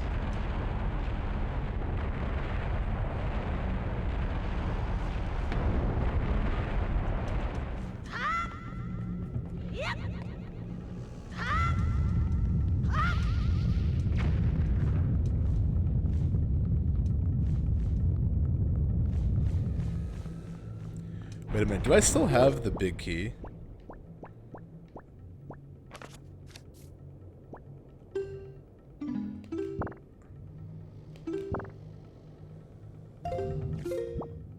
I do. Good, good, good.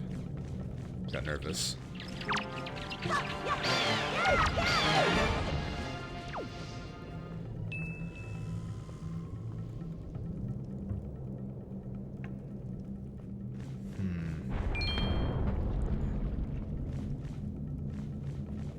Let's maybe go back in here and see, like, if there's a path we missed somehow.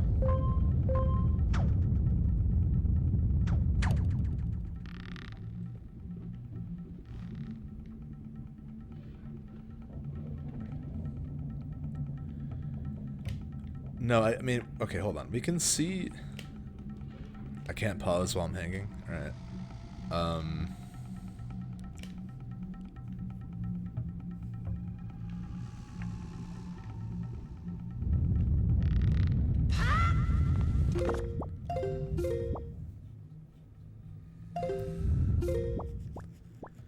I just wish there was a way to see, like, how do I get to the third floor, though, you know?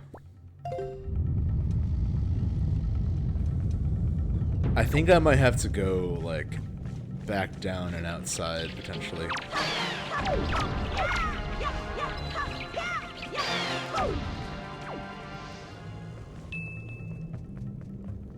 Yeah, let's go back.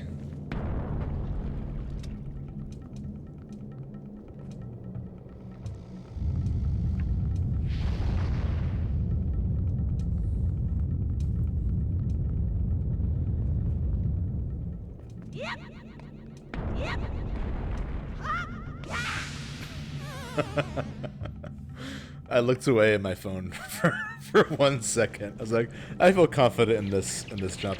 I'm getting really sick of these bats. I'm gonna be honest with you.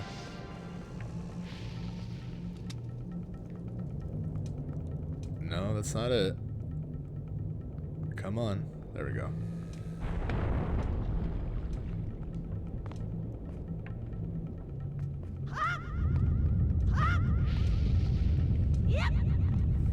Okay, so this should take us back to... I think we might have to backtrack, like, in a major way.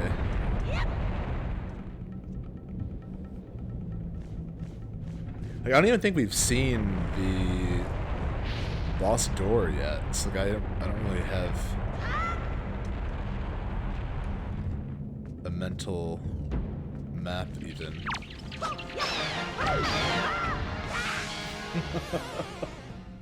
Enough!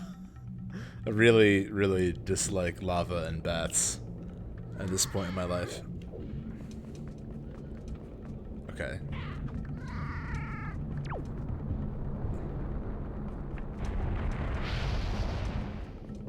We should be able to throw these. I'm not like fully confident this is even correct. But I don't know where else to go.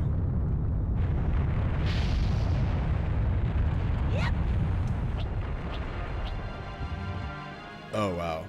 I know I need to be outside so badly. Okay. This makes sense because now we can go back up.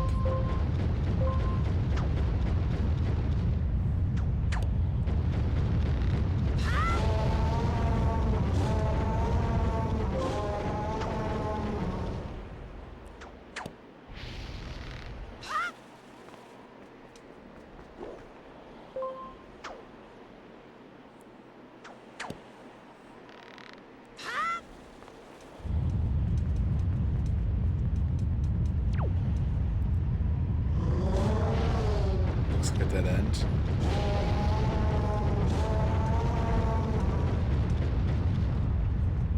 This looks like where we need to go. Okay, so I think we're on the right track.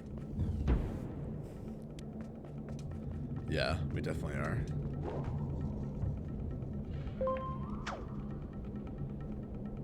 That looks like a boss door to me. I've had enough of you. I'm gonna open this. A knight's crest.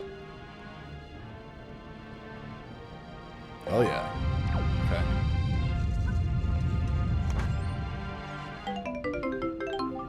And a yellow ruby. Nice. This is also one of the few Zeldas where like money is super important. Oh, wait, what? Do we have a bottle? We do. We do have a bottle. There we go. I feel kind of bad. That looks sad. But now we have an extra life, which is cool.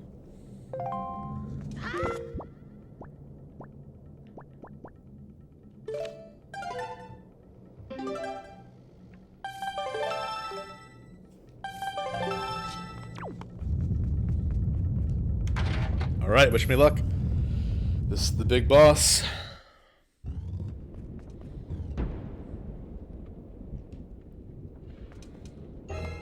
Yeah, I remember this, having to grappling hook the tail.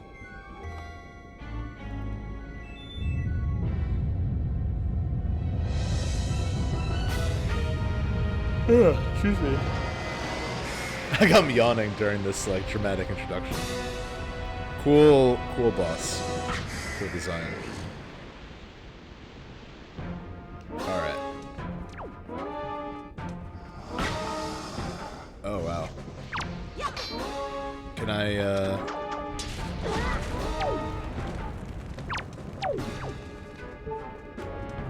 hold on.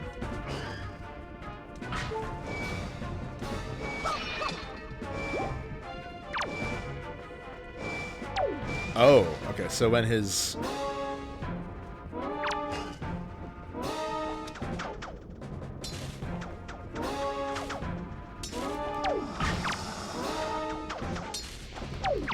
Can I, like, climb up his arms here? No. Huh. Not sure what to do.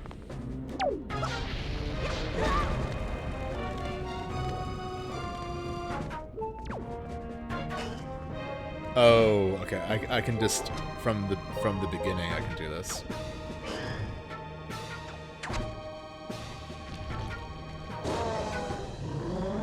I remember this. I just thought I had to wait longer to do that.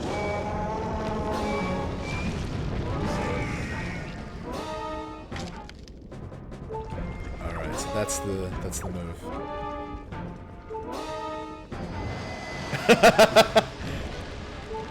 Oh no.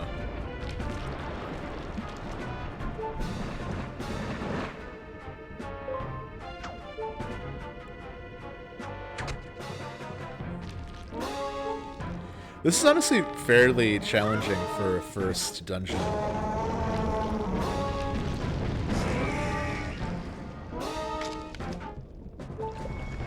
Okay, we're not doing too bad.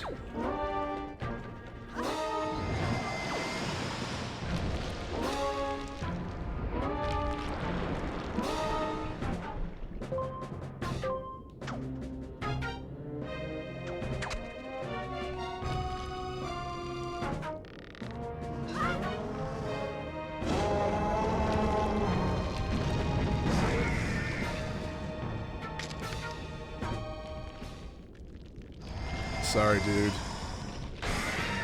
Oh, wow. Final stage.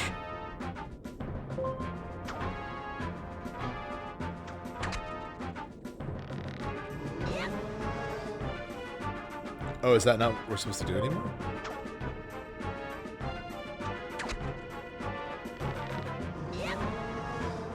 Oh, you know what? Maybe now I can actually hit him with my attacks. That might be it.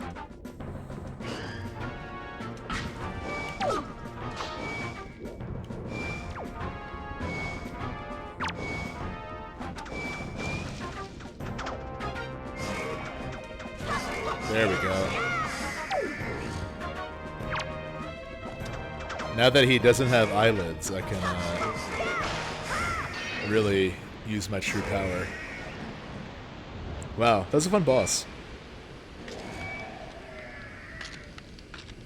Oh wow. Goodbye, my friend.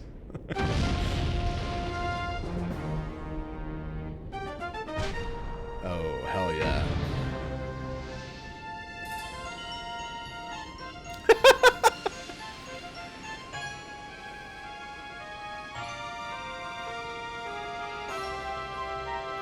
We did it!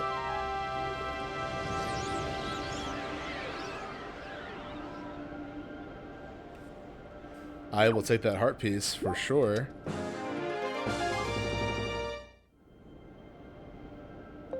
Nice.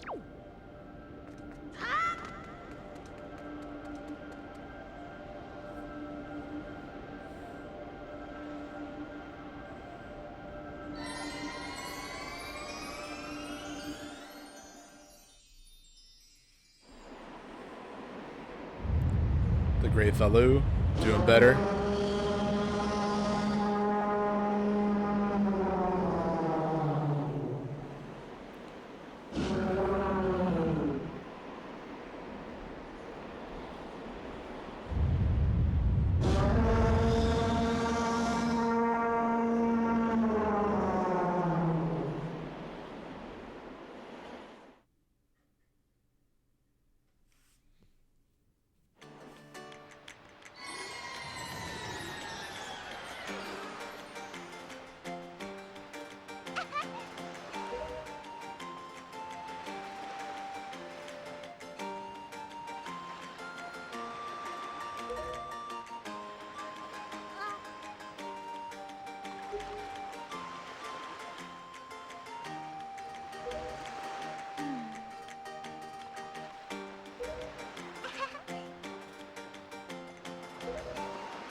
Hell yeah. Wow. Din's Pearl. This is the gem the Ritos claim is passed down from the great goddess.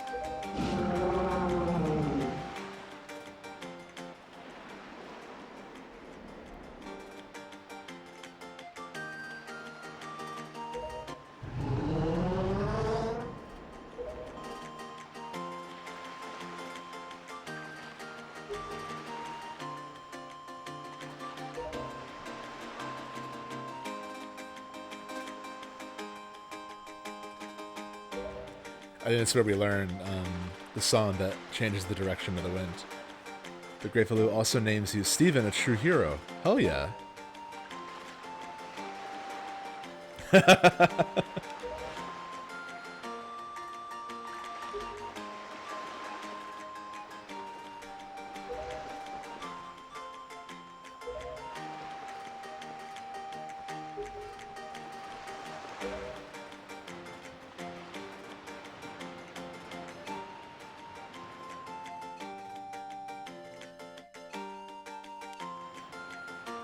That was great.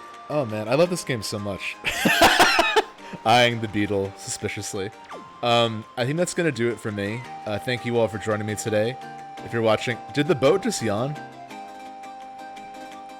The boat for sure just yawned. I'm going to. Oh.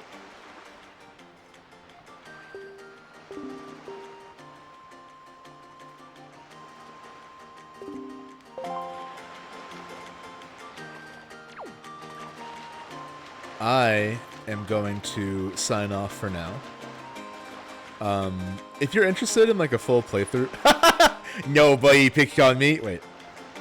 All right, everybody, listen up. If you're interested in a full playthrough of this, let me know. That would be fun. I honestly though just love streaming it when inspiration strikes. Again, thank you for watching, and I'll see you all soon. Have a wonderful start to your spring. It's May. It's April 30th here, almost May. And it's a beautiful day, so enjoy it. Have a good one.